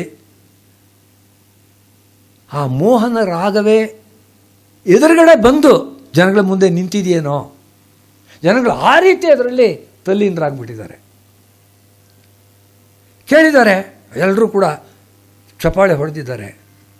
ಆಗ ಮುಂದೆ ಕುಳಿತಿದ್ದಂಥವ್ರೊಬ್ಬರು ಪೇಟ ಎಲ್ಲ ಹಾಕ್ಕೊಂಡಿದ್ದಂಥವರು ಹೇಳಿದ್ರಂತೆ, ಶೇಷಣ್ಣವರೇ ತುಂಬ ಚೆನ್ನಾಗಿ ನುಡಿಸಿದ್ರಿ. ಆದರೂ ನೋಡಿ, ನನಗೆ ಮೋಹನ ರಾಗ ಕೇಳಬೇಕು ಅಂತ ತುಂಬ ಇಷ್ಟ. ದಯವಿಟ್ಟು ಮೋಹನ ರಾಗ ಹಾಡ್ತೀರಾ? ಇದುವರೆಗೂ ಹಾಡಿದ್ದೇನು? ಅಂಥವರಿಂದ ಏನು ಪ್ರಯೋಜನ? ಯಾರ ಅರ್ಥವನ್ನು ತಿಳಿದುಕೊಳ್ಳಬಲ್ಲರೋ ಅಂಥವ್ರು ಕೇಳಬೇಕು. ಅಂಥ ಸಂತಹ ಎಂಬ ಪದದಿಂದ ಆರಂಭಿಸ್ತಾ ಇದ್ದಾರೆ. ಶ್ರೀರಂಗ ಪೃಥ್ವೀಶ ಚರಣತ್ರಾಣ ಶೇಖರ. ಶೇಖರ ಅಂತ ಪದ ಉಪಯೋಗಿಸ್ತಾ ಇದ್ದಾರೆ. ಎಲ್ಲರೂ ಹೆಸರು ಇಟ್ಕೊಂಡಿರ್ತಾರಲ್ಲ, ಚಂದ್ರಶೇಖರ. ಶೇಖರ ಅಂದರೆ ಶಿರೋಭೂಷಣ, ತಲೆಯ ಮೇಲಿರ್ತಕ್ಕಂಥ ಒಡವೆಗೆ ಶೇಖರ ಅಂತ ಹೆಸರು. ಅದಕ್ಕೋಸ್ಕರ ಶ್ರೀರಂಗ ಪೃಥ್ವೀಶ, ರಂಗನಾಥ, ಪೃಥ್ವೀಶ ಅಂತಂದರೆ ರಾಜ. ಆ ಶ್ರೀರಂಗರಾಜನ ಚರಣತ್ರಾಣ ಅಂದರೆ ಪಾದುಕೆ. ಚರಣ ಅಂದರೆ ಕಾಲುಗಳು, ಪಾದಗಳು. ಅದನ್ನು ತ್ರಾಣ, ಕಾಪಾಡುವಂಥದ್ದು ಪಾದುಕೆಗಳು. ಅದೇ ಆ ಪಾದುಕೆಗಳನ್ನೇ ತಮ್ಮ ತಲೆ ಮೇಲೆ ಇಟ್ಕೊಂಡಿರ್ತಾರೆ ಸತ್ಪುರುಷರು. ಭಾರವಾದ ಕಿರೀಟ ಹೊತ್ಕೊಂಡು ಯಾಕೆ ಒದ್ದಾಡ್ತೀರಿ? ಭಗವಂತನ ಪಾದುಕೆ ನಮ್ಮ ತಲೆ ಮೇಲೆ ಇರಲಿ, ಅದು ನಮ್ಮನ್ನು ಕಾಪಾಡುವಂಥದ್ದು. ಚರಣತ್ರಾಣ ಶೇಖರ. ಅಂಥವರೇ ಭುವನತ್ರಾಣ ಪದ ಪಂಕಜ ರೇಣವ. ಇಡೀ ಪ್ರಪಂಚವನ್ನು ಕಾಪಾಡೋದಕ್ಕೆ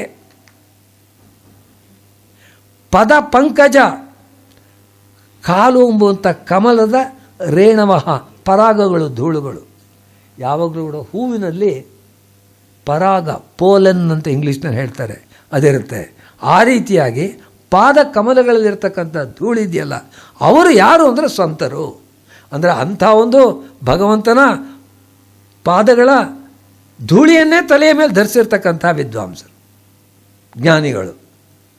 ಅಂಥವರು ಜಯಂತಿ. ನಿಜವಾಗ್ಲೂ ಕೂಡ ಅವರು ಗೆಲ್ತಾರಪ್ಪ, ಪ್ರಪಂಚದಲ್ಲಿ ಗೆಲ್ಲುವಂಥವರು. ಆ ರೀತಿಯಾಗಿ ಆರಂಭ ಮಾಡ್ತಾ ಇದ್ದಾರೆ. ಯಾವಾಗಲೂ ಇಡೀ ರಾಮಾಯಣ ಓದಿದ್ದೀವಲ್ಲ, ಇಷ್ಟು ರಾಮಾಯಣದಲ್ಲಿ ಮೊದಲನೆಯದಾಗಿ ವೇದಾಂತ ದೇಶಿಕರು ಈ ಕಾವ್ಯದಲ್ಲಿ ಸ್ಮರಿಸ್ಕೊಳ್ತಾ ಇರ್ತಕ್ಕಂಥದ್ದು ಯಾರನ್ನ ಅಂದರೆ ಭರತನ್ನ. ಭರತನ ಪಾದುಕೆಗಳನ್ನು ತಲೆಯ ಮೇಲೆ ಹೊತ್ಕೊಂಡು ಬಂದಲ್ಲ ಶ್ರೀರಾಮನ ಪಾದುಕೆಗಳನ್ನು. ಅದಕ್ಕೆ ಹೇಳ್ತಾ ಇದ್ದಾರೆ, ಭರತಾಯ ಪರಂ ನಮೋಸ್ತು ತಸ್ಮೈ. ಇನ್ನು ಯಾರಿಗಾದ್ರೂ ನಮಸ್ಕಾರ ಮಾಡೋದಕ್ಕಿಂತ ಭರತನಿಗೆ ನಮಸ್ಕಾರ ಮಾಡ್ತಾ ಇದ್ದೀನಿ. ಪ್ರಥಮೋದಾಹರಣಾಯ ಭಕ್ತಿ ಭಾಜಾಂ. ಭಕ್ತರು ಅಂದರೆ ಯಾರು, ನಿಜವಾದ ಭಕ್ತ ಯಾವನು ಅಂಬೋದಕ್ಕೆ ಮೊದಲು ನಂಬರ್ 1 ಯಾರು ಅಂತಂದರೆ ಭರತ. ಪ್ರಥಮೋದಾಹರಣಂ ಭಕ್ತಿ ಭಾಜಾಂ. ಅವನಿಗಪ್ಪ ನಮಸ್ಕಾರ ಅಂತಿದ್ದಾರೆ. ರಾಮಾಯಣದಲ್ಲಿ ಮಾತು ಬರ್ತಾ ಇದೆ, ರಾಮನೇ ಹೇಳುವಂಥ ಮಾತು. ನ ಸರ್ವೇ ಭ್ರಾತರಸ್ತಾತ ಭವಂತಿ ಭರತೋಪಮಾ. ಎಲ್ಲ ತಮ್ಮಂದರು ಭರತನಾಗಿರಲ್ಲಪ್ಪ ಅಂತ ರಾಮ ಹೇಳ್ತಾ ಇದ್ದಾನೆ. ನ ಸರ್ವೇ ಭ್ರಾತರಸ್ತಾತ ಭವಂತಿ ಭರತೋಪಮಾ. ತ್ವದ್ವಿಧಾವ ಪಿತುಸ್ ಮದ್ವಿಧಾವ ಪಿತುಃ ಪುತ್ರಾಹ ತ್ವದ್ವಿಧಾವ ಸಹಾಯಕ ಅಂತ ಆ ರೀತಿಯಾಗಿ ಹೇಳ್ತಾ ಇದ್ದಾನೆ. ಹಾಗೆ ಭರತ ಭಕ್ತರಲ್ಲೆಲ್ಲ ಮೊದಲನೆಯವನು. ಯಾಕೆಂದರೆ ಅರಣ್ಯದ ಮಧ್ಯದಿಂದ ರಾಮನ ಪಾದುಕೆಗಳನ್ನು ತಲೆಯ ಮೇಲೆ ಇಟ್ಕೊಂಡು ಬಂದಲ್ಲ. Can you find another example in the whole history of the world? We may find another Rama, we cannot find another Bharata. ಎಲ್ಲಾದರೂ ಆ ರೀತಿಯಾಗಿ the kingdom was given to him on a silver platter. ತಗೋ ನಿನಗೆ ರಾಜ್ಯ ಅಂತ ಹೇಳ್ಬಿಟ್ಟು ಕೊಟ್ಬಿಟ್ಟಿದ್ರು. ಹಾಗಾಗಿ ಪಟ್ಟಾಭಿಷೇಕ ಮಾಡ್ಕೊಂಡು ರಾಜ್ಯ ಮಾಡ್ಬೋದಾಗಿತ್ತು. ಆದರೆ ಭಗವಂತನು ಆಳಬೇಕಾಗಿರ್ತಕ್ಕಂಥದ್ದು ಈ ಭೂಮಿಯನ್ನು. ಶ್ರೀರಾಮ ಆ ರೂಪದಲ್ಲಿದ್ದಾನೆ. ಅವನ ರಾಜ್ಯವನ್ನು ನಾನು ಆಳೋದೆ ಎಲ್ಲಾದರೂ ಉಂಟೆ ಅಂಥೇಳಿ ಹೋಗಿ ನಾವು ಎಂಥ ಎಕ್ಸಾಂಪಲ್ಸ್ ಕಾಣ್ತಾ ಇದ್ದೀವಿ ನಮ್ಮ ದೇಶದ ಇತಿಹಾಸದಲ್ಲಿ ಅಂತಂದರೆ, ಅಣ್ಣಂದ್ರನ್ನೆಲ್ಲ ಕೊಂದಾಕ್ಬಿಟ್ಟು ತಂದೆಯನ್ನು ಸೆರೆಯಲ್ಲಿಟ್ಟು ರಾಜ್ಯ ತೆಗೆದುಕೊಂಡಂಥವ್ರದ್ದು ಕಥೆ ನೋಡ್ತಾ ಇದ್ದೀವಿ. ಆದರೆ ತನಗೆ ಬಂದಂಥ ರಾಜ್ಯವನ್ನು ರಾಮನಿಗೆ ವಾಪಸ್ ಕೊಡಬೇಕು ಅಂಥೇಳಿ ಅಲ್ಲಿಗೆ ಹೋಗಿ ನೀನು ವಾಪಸ್ ಬಾ ಅಂತ ಅವನನ್ನು ಕರೆದು, ಅಷ್ಟೇ ಅಲ್ಲ, ಇಲ್ಲ ಅಂತ ಹೇಳಿದ್ರೆ ನೀನು ವಾಪಸ್ ಬರದೇ ಇದ್ದರೆ ಪ್ರಾಯೋಪವೇಶ ಮಾಡಿಬಿಡ್ತೀನಿ ಅಂತಾನೆ ಭರತ, ಪ್ರಾಣವನ್ನೇ ಬಿಡ್ತೀನಿ ಅಂತಾನೆ. ಕೊನೆಗೆ ಕೇಳ್ಕೊಳ್ತಾ ಇರೋದೇನು, ಎಂದಿಗೂ ನಾನು ನಿನ್ನ ರಾಜ್ಯವನ್ನು ಆಳೋದಿಲ್ಲ, ನಿನ್ನ ಪಾದುಕೆಗಳನ್ನು ಕೊಡು, ಆ ಪಾದುಕೆಗಳನ್ನೇ ಸಿಂಹಾಸನದ ಮೇಲಿಟ್ಟು ಅವುಗಳ ಹೆಸರಿನಲ್ಲಿ ರಾಜ್ಯ ಮಾಡ್ತೀನಿ. ಇದೇನ್ರಿ ಇಂಥ ಇನ್ನೊಂದು ಉದಾಹರಣೆ. ರಾಮಾಯಣವನ್ನು ಯಾತಕ್ಕೋಸ್ಕರ ನಾವು ಪೂಜ್ಯ ಭಾವನದಲ್ಲಿಟ್ಟು ಓದಬೇಕು? Such is the example set by Valmiki. ಆದ್ದರಿಂದ ಭರತಾಯ ಪರಂ ನಮೋಸ್ತು ತಸ್ಮೈ ಪ್ರಥಮೋದಾಹರಣಾಯ ಭಕ್ತಿಭಾಜ ಯದುಪಜ್ಞಮಶೇಷತ ಪೃಥಿವ್ಯಾಂ ಪ್ರಥಿತೋ ರಾಘವ ಪಾದುಕ ಪ್ರಭಾವ. ರಾಘವನ ಪಾದುಕೆಗಳ ಪ್ರಭಾವ ಎಂಬುದು ಜಗತ್ತಿಗೆಲ್ಲ ತಿಳಿಸ್ದ ಅವನು. ಪಾದುಕೆಗಳು ಎಲ್ಲಿಟ್ಟಿದ್ದಾರೆ ಭಗವಂತನ ಪಾದುಕೆಗಳನ್ನು, ಎಲ್ಲರೂ ಕೂಡ ಬಂದು ನಮಸ್ಕರಿಸಿ, ಅದಕ್ಕೆ ಅದು ಬೇಕಾಗಿರ್ತಕ್ಕಂಥದ್ದು. ಭಗವಂತನ ಪಾದುಕೆಗಳೇ 14 ವರ್ಷ ಅಯೋಧ್ಯ ನಗರದ ಆ ಒಂದು ಕೋಸಲ ರಾಜ್ಯವನ್ನು ಆಳಿಬಿಟ್ಟಿವೆ. ರಾಮನು 14 ವರ್ಷಗಳು ಮುಗಿಸಿ ವಾಪಸ್ ಬಂದಾಗ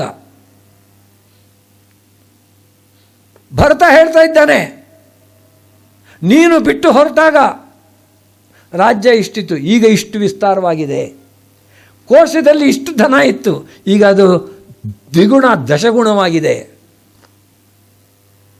ಅದೇ ನಮ್ಮ ಈಗಿನ ಕಾಲದ ಇವರು ಹೇಳ್ತಿದ್ದಾರೆ, ನೀವು ಬಿಟ್ಟು ಹೋದಾಗ ನಮ್ಮ ರಾಜ್ಯದ ಮೇಲೆ 14,000 ಕೋಟಿ ಸಾಲ ಇತ್ತು, ಇವತ್ತು ನಾವು ಅದನ್ನ 140,000 ಕೋಟಿ ಮಾಡಿದ್ದೇವೆ ಸಾಲವನ್ನು.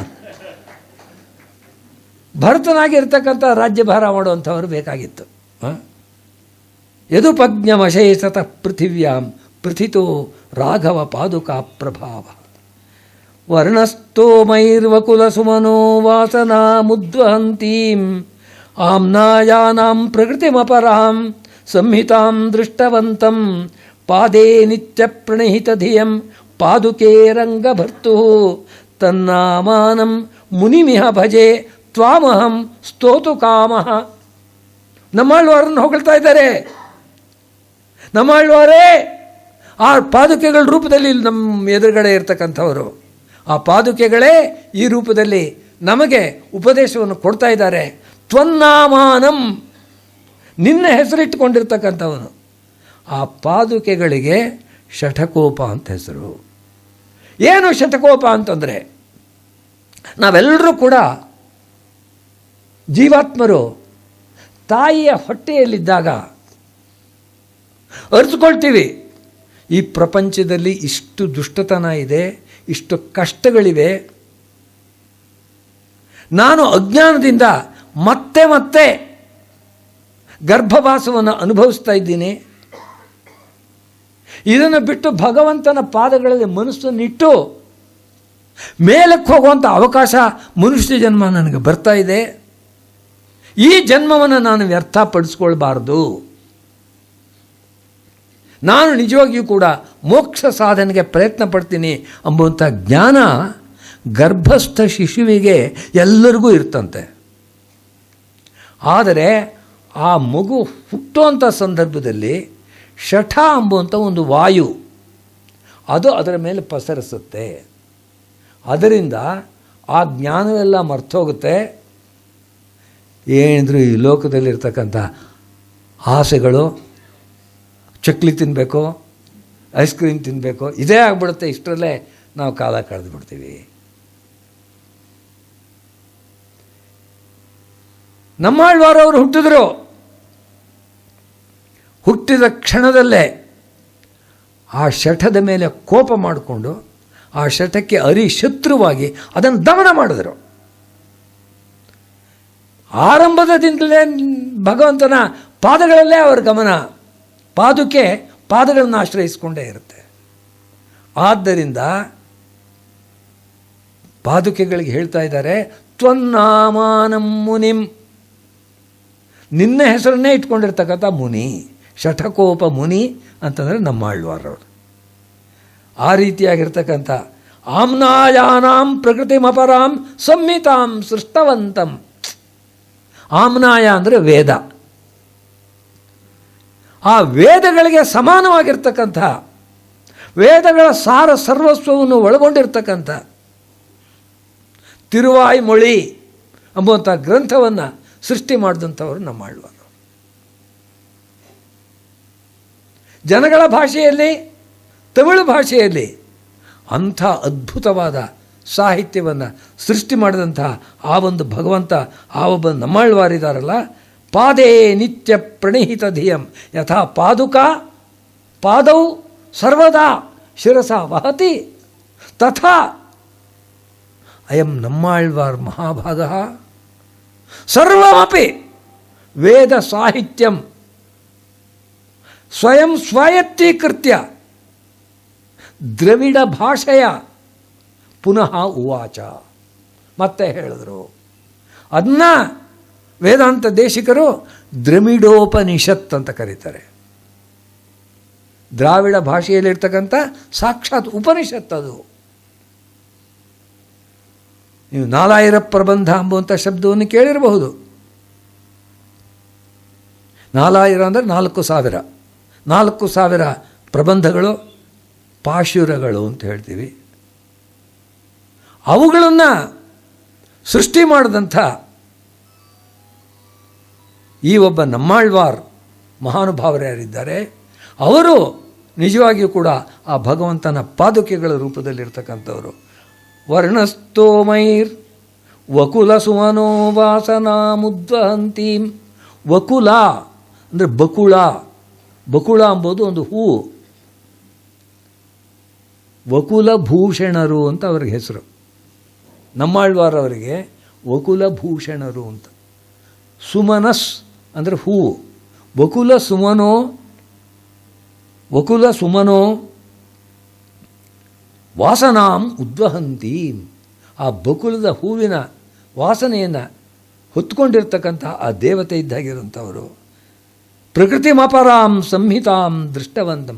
ಅವರ ತಿರುವಾಯ್ಮೊಳಿಯನ್ನು ಓದ್ತಾ ಇದ್ದರೆ ಅದು ಸಾಕ್ಷಾತ್ತಾಗಿ ವಕುಲ ಪುಷ್ಪಗಳ ಸೌರಭವನ್ನು ಸೂಸ್ತಾ ಇದೆ ಅಂತ ಕಾಣಿಸುತ್ತೆ. ಅಂಥದ್ದಿದು. ಪಾದೇ ನಿತ್ಯ ಪ್ರಣೀಹಿತದಿಯಂ ಪಾದುಕೆ ರಂಗಭರ್ತು. ರಂಗನಾಥ, ಶ್ರೀರಂಗ, ಶ್ರೀರಂಗಪಟ್ಟಣ ತಾವೆಲ್ಲ ನೋಡಿದಿರಲ್ಲ, ಮೊದಲನೆಯ ರಂಗ ಅಂಥೇಳಿ. ಆಮೇಲೆ ಮಧ್ಯರಂಗ ಅಂತ ಶಿವನ ಸಮುದ್ರದ ಹತ್ರ ಇದೆ. ಆಮೇಲೆ ಶ್ರೀರಂಗದಲ್ಲಿ 3ನೆಯ ರಂಗ ಇದ್ದಾನೆ. ಅವನಿಗೆ ರಂಗಭರ್ತ, ರಂಗರಾಜ, ರಂಗಿ ಈ ರೀತಿಯಾಗಿರ್ತಕ್ಕಂಥ ಶಬ್ದಗಳನ್ನು ವೇದಾಂತ ದೇಶಿಕರು ಬಳಸ್ತಾ ಇದ್ದಾರೆ. ರಂಗಭರ್ತು ನಿತ್ಯ ಪ್ರಣೀಹಿತ ಪದ್ಯಂ ಪಾದೇ. ಆ ಪಾದದಲ್ಲಿ ಯಾವಾಗಲೂ ಕೂಡ ಇದನ್ನು ಇಟ್ಟಿರೋರು ಅಂತ. ರಂಗನಾಥ ಚೆನ್ನಾಗಿ ಕಾಲುಗಳನ್ನು ಚಾಚಿಕೊಂಡು ಕೈಯಲ್ಲಿ ತಲೆಯನ್ನು ಇಟ್ಕೊಂಡು ಮಲಗಿರ್ತಾನೆ. ನೋಡಿದಿರಲ್ಲ ರಂಗನಾಥನ ಇದನ್ನು. ಅದನ್ನು ನೋಡಿಬಿಟ್ಟು ಒಬ್ಬ ಕವಿ ತಮಾಷೆ ಮಾಡ್ತಾ ಇದ್ದಾನೆ ಭಗವಂತನ. ಇಷ್ಟು ಚೆನ್ನಾಗಿ, ಇಷ್ಟು ಖುಷಿಯಾಗಿ ನೀನು ನಿದ್ದೆ ಮಾಡ್ತಿದ್ದೀಯಲ್ಲ ನಿಶ್ಚಿಂತೆಯಾಗಿ, ಯಾಕೆ ಗೊತ್ತೇ? ಅವ್ರು ಹೇಳ್ತಾನೆ, ಶೇಷೇ ಶೇಷೇ ವಿಶೇಷೇಣ. ಆ ಶೇಷನಲ್ಲಿ ಅವನ ಮೇಲೆ ವಿಶೇಷೇಣ ಶೇಷೆ, 2ನೇ ಶೇಷೆ ಎಂಬ ಶಬ್ದಕ್ಕೆ ನಿದ್ದೆ ಮಾಡ್ತಿದ್ದೀಯಾ ಅಂತ. ಶೇಷೇ ಶೇಷೇ ವಿಶೇಷೇಣ ಪ್ರಸಾರಿತ ಪದದ್ದಯ. 2 ಕಾಲನ್ನು ಚಾಚಿಸ್ಕೊಂಡು ಹಾಯಾಗಿ ನಿದ್ದೆ ಮಾಡ್ತೀವಿ. ಯಾಕೆ ಗೊತ್ತೇನೋ? ಧನಮಾನ ಹರ ಕನ್ಯಾ ನೈವ ಜಾತ ಕುಲೇತವ. ನಿಮ್ಮ ಮನೆಯೊಳಗೆ ಹೆಣ್ಮಗು ಹುಟ್ಟಲಿಲ್ಲ, ಭಗವಂತನಿಗೆ ಹೆಣ್ಮಕ್ಳಿಲ್ಲ. ಹೆಣ್ಮಕ್ಳು ಹುಟ್ಟಿದ್ದರೆ ನೀನು ಇಷ್ಟು ಖುಷಿಯಾಗಿ ಇರೋದನ್ನ ನೋಡ್ಬೋದಾಗಿತ್ತು. ಅದು ಆಗಲ್ಲ. ನಿನಗೆ ಹೆಣ್ಮಕ್ಳಿಲ್ಲಪ್ಪ, ಅದಕ್ಕೋಸ್ಕರ ಇಷ್ಟು ಖುಷಿಯಾಗಿ, ಇಷ್ಟು ಸಂತೋಷವಾಗಿ ಇದ್ಬಿಟ್ಟಿದ್ಯಾ ಅಂತ ಹಾಸ್ಯ ಮಾಡ್ತಾರೆ. ಆ ರೀತಿಯಾಗಿ ಇರತಕ್ಕಂಥ ತ್ವನ್ನಾಮಾನಂ ಮುನಿಮಿಹ ಭಜೆ ತ್ವಾಮಹಂ ಸ್ತೋತು ಕಾಮಃ. ಅದಕ್ಕೋಸ್ಕರ ನಿನ್ನನ್ನು ಸ್ತೋತ್ರ ಮಾಡೋದಕ್ಕೆ ಪಾದುಕೆಯೇ ನಾನು ನಿನ್ನ ಹೆಸರೇ ಇಟ್ಕೊಂಡಿರ್ತಕ್ಕಂಥ ಆ ಒಬ್ಬ ಋಷಿಯನ್ನು, ಆ ನಮ್ಮಾಳ್ವಾರವ್ರನ್ನ ಮನಸ್ಸಿನಲ್ಲಿ ಧ್ಯಾನ ಮಾಡ್ತಾ ಇದ್ದೀನಿ. ಎಷ್ಟು ಚೆನ್ನಾಗಿ ಹೇಳ್ತಾ ಇದ್ದಾರೆ. ನನಗೇನು ಅಂತಂದರೆ 1000 ಶ್ಲೋಕ ಇದೆಯಲ್ಲ, ಒಂದು ಬಿಡೋಕ್ಕಿಷ್ಟ ಇಲ್ಲ, ಅಷ್ಟು ಚೆನ್ನಾಗಿರ್ತಕ್ಕಂಥ ಶ್ಲೋಕಗಳು. ಒಂದೊಂದು ಕಡೆ ಕಾವ್ಯದ ಸೌಂದರ್ಯ, ಇನ್ನೊಂದು ಕಡೆ ಹಿಂದಿನ ಎಷ್ಟು ಗ್ರಂಥಗಳ ವಿಚಾರವನ್ನೆಲ್ಲ ಇಲ್ಲಿ ತುಂಬಿದಾರಲ್ಲ ಅಂತ ಬಿಡೋಕ್ಕಿಷ್ಟ ಇಲ್ಲ. ದಿವ್ಯಸ್ಥಾನಾತ್ವಮಿವ ಜಗತೀಂ ಪಾದುಕೆ ಗಾಹಮಾನ ಪಾದನ್ಯಾಸಂ ಪ್ರಥಮಮನಘ ಭಾರತೀಯತ್ರ ಚಕ್ರೇ ಯೋಗಕ್ಷೇಮಂ ಸಕಲ ಜಗತಾಂ ತ್ವಯಧೀನಂ ಸಜಾನನ್ ವಾಚಂ ದಿವ್ಯಾಂ ದಿಶತು ವಸುಧಾಶ್ರೋತ್ರಜನ್ಮ ಮುನಿರ್ಮೇ. ವಸುಧಾಶ್ರೋತ್ರಜನ್ಮ ಇದಕ್ಕೇನರ್ಥ ಯೋಚನೆ ಮಾಡಿ. ವಸುಧಾಶ್ರೋತ್ರಜನ್ಮ, ವಸುಧಾ ಅಂದರೆ ಭೂಮಿ, ಶ್ರೋತ್ರ ಅಂದರೆ ಕಿವಿ. ಭೂಮಿಯ ಕಿವಿ ಅಂತ ಕವಿಗಳು ಭಾವಿಸೋದು ಯಾವುದನ್ನ ಅಂತಂದರೆ ಹುತ್ತವನ್ನು, ವಲ್ಮೀಕವನ್ನು ವಸುಧಾಶ್ರೋತ್ರ ಅಂತಾರೆ. ವಸುಧಾಶ್ರೋತ್ರ ಜನ್ಮ, ಆ ಹುತ್ತದಲ್ಲಿ ಹುಟ್ಟಿದವನು ಅಂದರೆ ವಾಲ್ಮೀಕಿ ಎಂಬುದಕ್ಕೆ ವಸುಧಾಶ್ರೋತ್ರ ಜನ್ಮ. ವಸುಧಾಶ್ರೋತ್ರ ಜನ್ಮ ಆ ರೀತಿಯಾಗಿರ್ತಕ್ಕಂಥ ಆ ಒಬ್ಬ ಕವಿ ವಾಚಂ ದಿವ್ಯಾಂ ದಿಶತು, ನಿನ್ನನ್ನು ಹೊಗಳಬೇಕು ಅಂತಿದ್ದೀನಿ. ಆ ವಾಲ್ಮೀಕಿಯೇ ನನಗೆ ಎಲ್ಲ ವಿಧವಾಗಿರ್ತಕ್ಕಂಥ ವಾಕ್ ಸಂಪತ್ತಿಯನ್ನು ಕೊಡಲಿ. ಚೆನ್ನಾಗಿ ಸಂಸ್ಕೃತದಲ್ಲಿ ಮಾತಾಡಬೇಕು, ಚೆನ್ನಾಗಿ ಸಂಸ್ಕೃತದಲ್ಲಿ ಕಾವ್ಯ ಬರೀಬೇಕು. ಯಾರು ಬೆರಳು ತೋರಿಸೋ ಹಾಗೆ ಇರಬಾರ್ದು. ಆ ರೀತಿ ಬರಿಬೇಕು ಅಂತಂದರೆ ಏನು ಮಾಡಬೇಕು? ರಾಮಾಯಣದ ಪಾರಾಯಣವನ್ನು ಮಾಡಿ. ವಾಲ್ಮೀಕಿ ಆ ರೀತಿಯಾಗಿರ್ತಕ್ಕಂಥ ಅದ್ಭುತವಾದ ಕಾವ್ಯವನ್ನು ಸೃಷ್ಟಿ ಮಾಡಿದ್ದಾನೆ. ಸಹಸ್ರ ಕವಿಗಳ ಮಾಲೆ ಇದ್ದರೂ ಕೂಡ ವಾಲ್ಮೀಕಿಗೆ ಸಮಾನವಾದಂಥವ್ರು ಅಂತವ್ರನ್ನ ಯಾರನ್ನು ತೋರಿಸೋದಕ್ಕಾಗುತ್ತೆ? ಅದಕ್ಕೋಸ್ಕರ ವಸುಧಾ ಶ್ರೋತ್ರ ಜನ್ಮ ಮುನಿರ್ಮೆ ವಾಚಂ ದಿಶತು, ನನಗೆ ಆ ರೀತಿಯಾಗಿರ್ತಕ್ಕಂಥ ಮಾತಿನ ಶಕ್ತಿಯನ್ನು ಕೊಡಲಿ ಅಂತ ಬಿಟ್ಟು ವೇದಾಂತ ದೇಶಿಕರು ಪ್ರಾರ್ಥನೆ ಮಾಡ್ತಾ ಇದ್ದಾರೆ.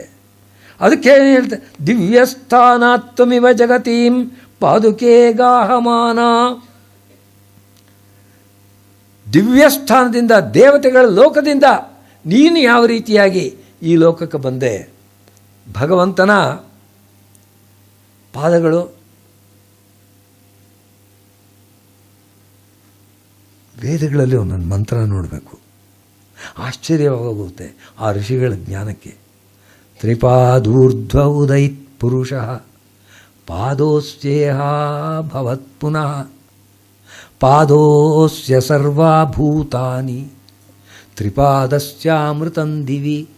ನಾವು ಎಷ್ಟೆಷ್ಟು ಕಣ್ಣುಗಳನ್ನು ಅರಳಿಸಿ ನೋಡಿದ್ರು, ಎಷ್ಟೆಷ್ಟು ದೂರದರ್ಶಿಗಳನ್ನು, ಟೆಲಿಸ್ಕೋಪ್ ಅಂತ ಹೇಳ್ತೀವಲ್ಲ, ಅದನ್ನ ಇಟ್ಕೊಂಡು ನೋಡಿದ್ರು, ಆ ಭಗವಂತನ ಮಾಡಿರ್ತಕ್ಕಂಥ ಸೃಷ್ಟಿ ಒಳಗೆ ಕೇವಲ ಒಂದು ಪಾದವನ್ನು ಮಾತ್ರ ನೋಡ್ತೀವಿ. Only 1/4 you can see. ಪಾದೋಸ್ಯ ವಿಶ್ವಭೂತಾನಿ, ಎಲ್ಲ ಭೂತಗಳು ಎಷ್ಟೊಂದಿದೆ ಇಲ್ಲಿ, ಇದೆಲ್ಲವೂ ಕೂಡ ಕೇವಲ ಒಂದು ಪಾದ ಅಂದರೆ 1/4 ಅಷ್ಟು ಮಾತ್ರ. ತ್ರಿಪಾದಸ್ಯಾಮೃತಂ ದಿವಿ, ನಾವು ಕಾಣದೇ ಇರತಕ್ಕಂಥ ಪ್ರಪಂಚ ಇದೆಯಲ್ಲ, ಅದು ಇದರ 3ರಷ್ಟು ಮೇಲ್ಗಡೆ ಇದೆಯಪ್ಪ. ನಾ ಎಲ್ಲ ನೋಡಿಬಿಟ್ಟೆ ಅಂತ ಯಾಕೆ ಅಂದ್ಕೊಳ್ತೀಯ ಅಂತ ಪುರುಷ ಸೂಕ್ತದಲ್ಲಿ ಹೇಳುತ್ತೆ. ಆ ರೀತಿಯಾಗಿರ್ತಕ್ಕಂಥ ಭಗವಂತನ ಪಾದವನ್ನು, ಅದು ದಿವ್ಯ ಸ್ಥಾನದಿಂದ ಬಂದಿದೆ. ಪಾದನ್ಯಾಸಂ ಪ್ರಥಮ ಮನಗ ಭಾರತೀ ಯತ್ರ ಚಕ್ರೆ. ಸರಸ್ವತಿ ಮೊದಲ ಬಾರಿಗೆ ಮನುಷ್ಯರ ಬಾಯಲ್ಲಿ ಬಂದಿದ್ದು ವಾಲ್ಮೀಕಿಯ ಬಾಯಲ್ಲಿ. ಪ್ರಥಮಂ ಪಾದನ್ಯಾಸಂ ಚಕ್ರೆ, ಮೊದಲು ಹೆಜ್ಜೆಯನ್ನು ಇಟ್ಲು ಸರಸ್ವತಿ. ಯಾವ ಋಷಿಯ ಬಾಯಲ್ಲಿ ಆ ರೀತಿಯಾಗಿ ಸರಸ್ವತಿ ಮೊದಲು ಉದಿಸಿದಳೋ ಆ ಒಬ್ಬ ಋಷಿ, ಆ ವಾಲ್ಮೀಕಿಯು ನನಗೆ ಪಾದುಕೆಗಳನ್ನು ವರ್ಣನೆ ಮಾಡೋದಕ್ಕೆ ಶಕ್ತಿಯನ್ನು ಕೊಡಲಿ. ನಾವೆಲ್ಲರೂ ಕೇಳ್ಕೊಳ್ಳೋಣ, ಆ ವಾಲ್ಮೀಕಿ ನಮಗೆ ಆ ರೀತಿಯಾಗಿರ್ತಕ್ಕಂಥ ವಾಕ್ಶಕ್ತಿಯನ್ನು ಕೊಡಲಿ, ಮಾತಾಡೋಕ್ಕಾಗದೆ ಹೋದರೂ ಅದನ್ನು ಕೇಳಿ ಅರ್ಥ ಮಾಡ್ಕೊಳ್ಳೋ ಶಕ್ತಿಯನ್ನಾದರೂ ಕೊಡಲಿ. ಆ ರೀತಿಯಾಗಿ ಒಂದು 3-4 ಪದ್ಯ ಮಾತ್ರ ಇವತ್ತು ಹೇಳೋದಕ್ಕಾಯಿತು. 7 ದಿವಸದಲ್ಲಿ ಎಷ್ಟಾಗುತ್ತೋ ಅಷ್ಟು ಪದ್ಯಗಳನ್ನು ವರ್ಣನೆ ಮಾಡ್ತೀವಿ. ಇದೆಲ್ಲ ಉದ್ದೇಶ ಏನು ಅಂತಂದರೆ, ಈ ರೀತಿಯಾಗಿರ್ತಕ್ಕಂಥ ಸಂದರ್ಭವನ್ನು ಕೇಳಿಕೊಂಡು ನೀವು ಕೂಡ ಸಾಕ್ಷಾತ್ತಾಗಿ ಅದನ್ನು ಓದಬಹುದು. ಚೆನ್ನಾಗಿ ಪದಗಳ ಅರ್ಥವನ್ನು ಕೊಟ್ಟು ಶ್ಲೋಕಗಳ ಅಂತರ ಅರ್ಥಗಳನ್ನು ಕೂಡ ತಿಳಿಸ್ಕೊಡೋವಂಥ ಪುಸ್ತಕಗಳನ್ನು ಪುಣ್ಯಾತ್ಮರು ಬರೆದಿದ್ದಾರೆ. ನಮ್ಮ ಗುರುಗಳಾಗಿದ್ದಂಥ, ನಾನು ವಿದ್ಯಾರ್ಥಿಯಾಗಿದ್ದಾಗ ಪ್ರಿನ್ಸಿಪಾಲ್ರಾಗಿದ್ದಂಥ NS ಅನಂತರಂಗಾಚಾರ್ಯರು ಮಹಾವಿದ್ವಾಂಸರು, ಭಾಳ ಎಷ್ಟು ಒಳ್ಳೆಯವರು ಎಂಬುದಕ್ಕೆ ಹೇಳ್ತಾ ಇದ್ದೀನಿ. ನನಗೆ ಆಗ ಪಾಠಶಾಲೆ ಒಳಗೆ ಸಿ ಸುಬ್ರಾವ್ ಸ್ಕಾಲರ್ಶಿಪ್ ಅಂತಿತ್ತು. ಬೇರೆ ಒಬ್ಬ ವಿದ್ಯಾರ್ಥಿ ಕೊಡೋಕ್ಕಾಗೋದು. ಪಾಠಶಾಲೆಯಲ್ಲಿ 200-300 ವಿದ್ಯಾರ್ಥಿಗಳಿದ್ದರೂ ಕೂಡ ಒಬ್ಬ ವಿದ್ಯಾರ್ಥಿ ಕೊಡೋಕ್ಕಾಗೋದು. ಅದನ್ನು NS ಅನಂತರಂಗಾಚಾರ್ಯ ನನಗೆ ಕೊಡಿಸಿದ್ರು. ಅವರನ್ನು ಕೃತಜ್ಞತೆಯಿಂದ ನೆನೀಬೇಕು. ಅವರು ಮಾಡಿದ್ದಾರೆ. ಈ ಪುಸ್ತಕವನ್ನು ಸಂಪೂರ್ಣವಾಗಿ ಕನ್ನಡಕ್ಕೆ ಅನುವಾದ ಮಾಡಿದ್ದಾರೆ. ಆಮೇಲೆ ವಿದ್ವಾನ್ ಗೋಪಾಲಾಚಾರ್ಯರು ಮಹಾವಿದ್ವಾಂಸರು. ಆಮೇಲೆ ಅವರು ತಮಿಳುನಾಡಿನಲ್ಲಿ ಒಂದು ಮಠಕ್ಕೆ ಸ್ವಾಮಿಗಳಾಗಿದ್ದರು. ಅವರು ಕೂಡ ಬಹಳ ವಿಸ್ತಾರವಾಗಿ ಈ ಪುಸ್ತಕವನ್ನು ಎಲ್ಲ ಮಾಡಿದ್ದಾರೆ. ಹೀಗೆ ಎಷ್ಟೋ ಜನ ವಿದ್ವಾಂಸರು ಮಾಡಿದ್ದಾರೆ. ನಮ್ಮಲ್ಲಿ ಓದಬೇಕು ಅಂತ ಆಸಕ್ತಿ ಇದ್ದರೆ ಅನುಕೂಲಗಳೆಲ್ಲ ಇದೆ ಸ್ವಾಮಿ, ಅದರೊಳಗೇನು ಸಂಶಯವೇ ಇಲ್ಲ. ಓದಬೇಕು ಅಂತ ಮನಸ್ಸು ಇರಬೇಕಷ್ಟೇ. ಆ ರೀತಿಯಾಗಿ ತಾವೆಲ್ಲರೂ ಕೂಡ ಆ ಪುಸ್ತಕಗಳನ್ನು ಓದೋದಕ್ಕೆ ಪ್ರೇರಣೆಯಾಗಲಿ ಎಂಬುದಕ್ಕೆ ಈ ಒಂದು ಉಪನ್ಯಾಸ ಮಾಲಿಕೆ ಅಷ್ಟೇ. ಎಷ್ಟು ಚೆನ್ನಾಗಿರ್ತಕ್ಕಂಥ ಪದ್ಯಗಳಿದೆ, ಎಷ್ಟು ಭಗವಂತನನ್ನು ತಲುಪೋದಕ್ಕೆ ಎಷ್ಟು ಸುಲಭವಾದ ದಾರಿಗಳನ್ನು ಅಲ್ಲಿ ತೋರಿಸಿದ್ದಾರೆ ಎಂಬುದನ್ನು ಹೇಳೋದಕ್ಕೋಸ್ಕರ ಈ ಒಂದು ಮಾಡ್ತಾ ಇರೋದು ಪ್ರಯತ್ನ. 5 ನಿಮಿಷದ ಮೊದಲು ನಿಲ್ಲಿಸಬೇಕು ಅಂತ ಅಪ್ಪಣೆಯಾಗಿತ್ತು, ಅದಕ್ಕೋಸ್ಕರ ಈಗ ನಿಲ್ಲಿಸ್ತಾ ಇದ್ದೀನಿ. ಕೆಲವು ಸೂಚನೆಗಳನ್ನು ಇನ್ನು ವಿದ್ವಾಂಸರು ಇದ್ದಾರೆ, ಕೇಳಬೇಕು ಎಂಬುವಂಥ ಆಸಕ್ತಿ ಇರ್ತಕ್ಕಂಥ ಶ್ರೋತೃಗಳು ಇದ್ದಾರೆ. ಆದರೆ ಅವನ್ನೆಲ್ಲ ಒಟ್ಟಿಗೆ ಒಂದು ಸೇರಿಸೋದಿದೆಯಲ್ಲ, ಅದು ಬಹಳ ಕಷ್ಟದ ಕೆಲಸ. ಯೋಜಕಸ್ತತ್ರ ದುರ್ಲಭ, ಒಟ್ಟು ಜೋಡಿಸೋವಂಥದ್ದಕ್ಕೆ ಬಹಳ ಕಷ್ಟ. ಅದನ್ನು ಮಾಡಿರ್ತಕ್ಕಂಥವರು ನಮ್ಮ ಸ್ನೇಹಿತರಾದಂಥ ಕೃಷ್ಣಕುಮಾರ್ ಅವರು ಕೆಲವು ಸೂಚನೆಗಳನ್ನು ಕೊಡಬೇಕು ಅಂತಿದ್ದಾರೆ. ಅದಕ್ಕೆ ಈಗ ಅವಕಾಶ. ಎಲ್ಲರಿಗೂ ನನ್ನ ಆಗಲೇ ಹೇಳಿದ್ನಲ್ಲ, ತಮ್ಮೆಲ್ಲರ ಅಡಿಗಳನ್ನು ಮುಡಿಯಿಂದ ಮುಟ್ಟಿ ನಮಸ್ಕರಿಸ್ತಾ ಇದ್ದೀನಿ. ನಮಸ್ಕಾರ.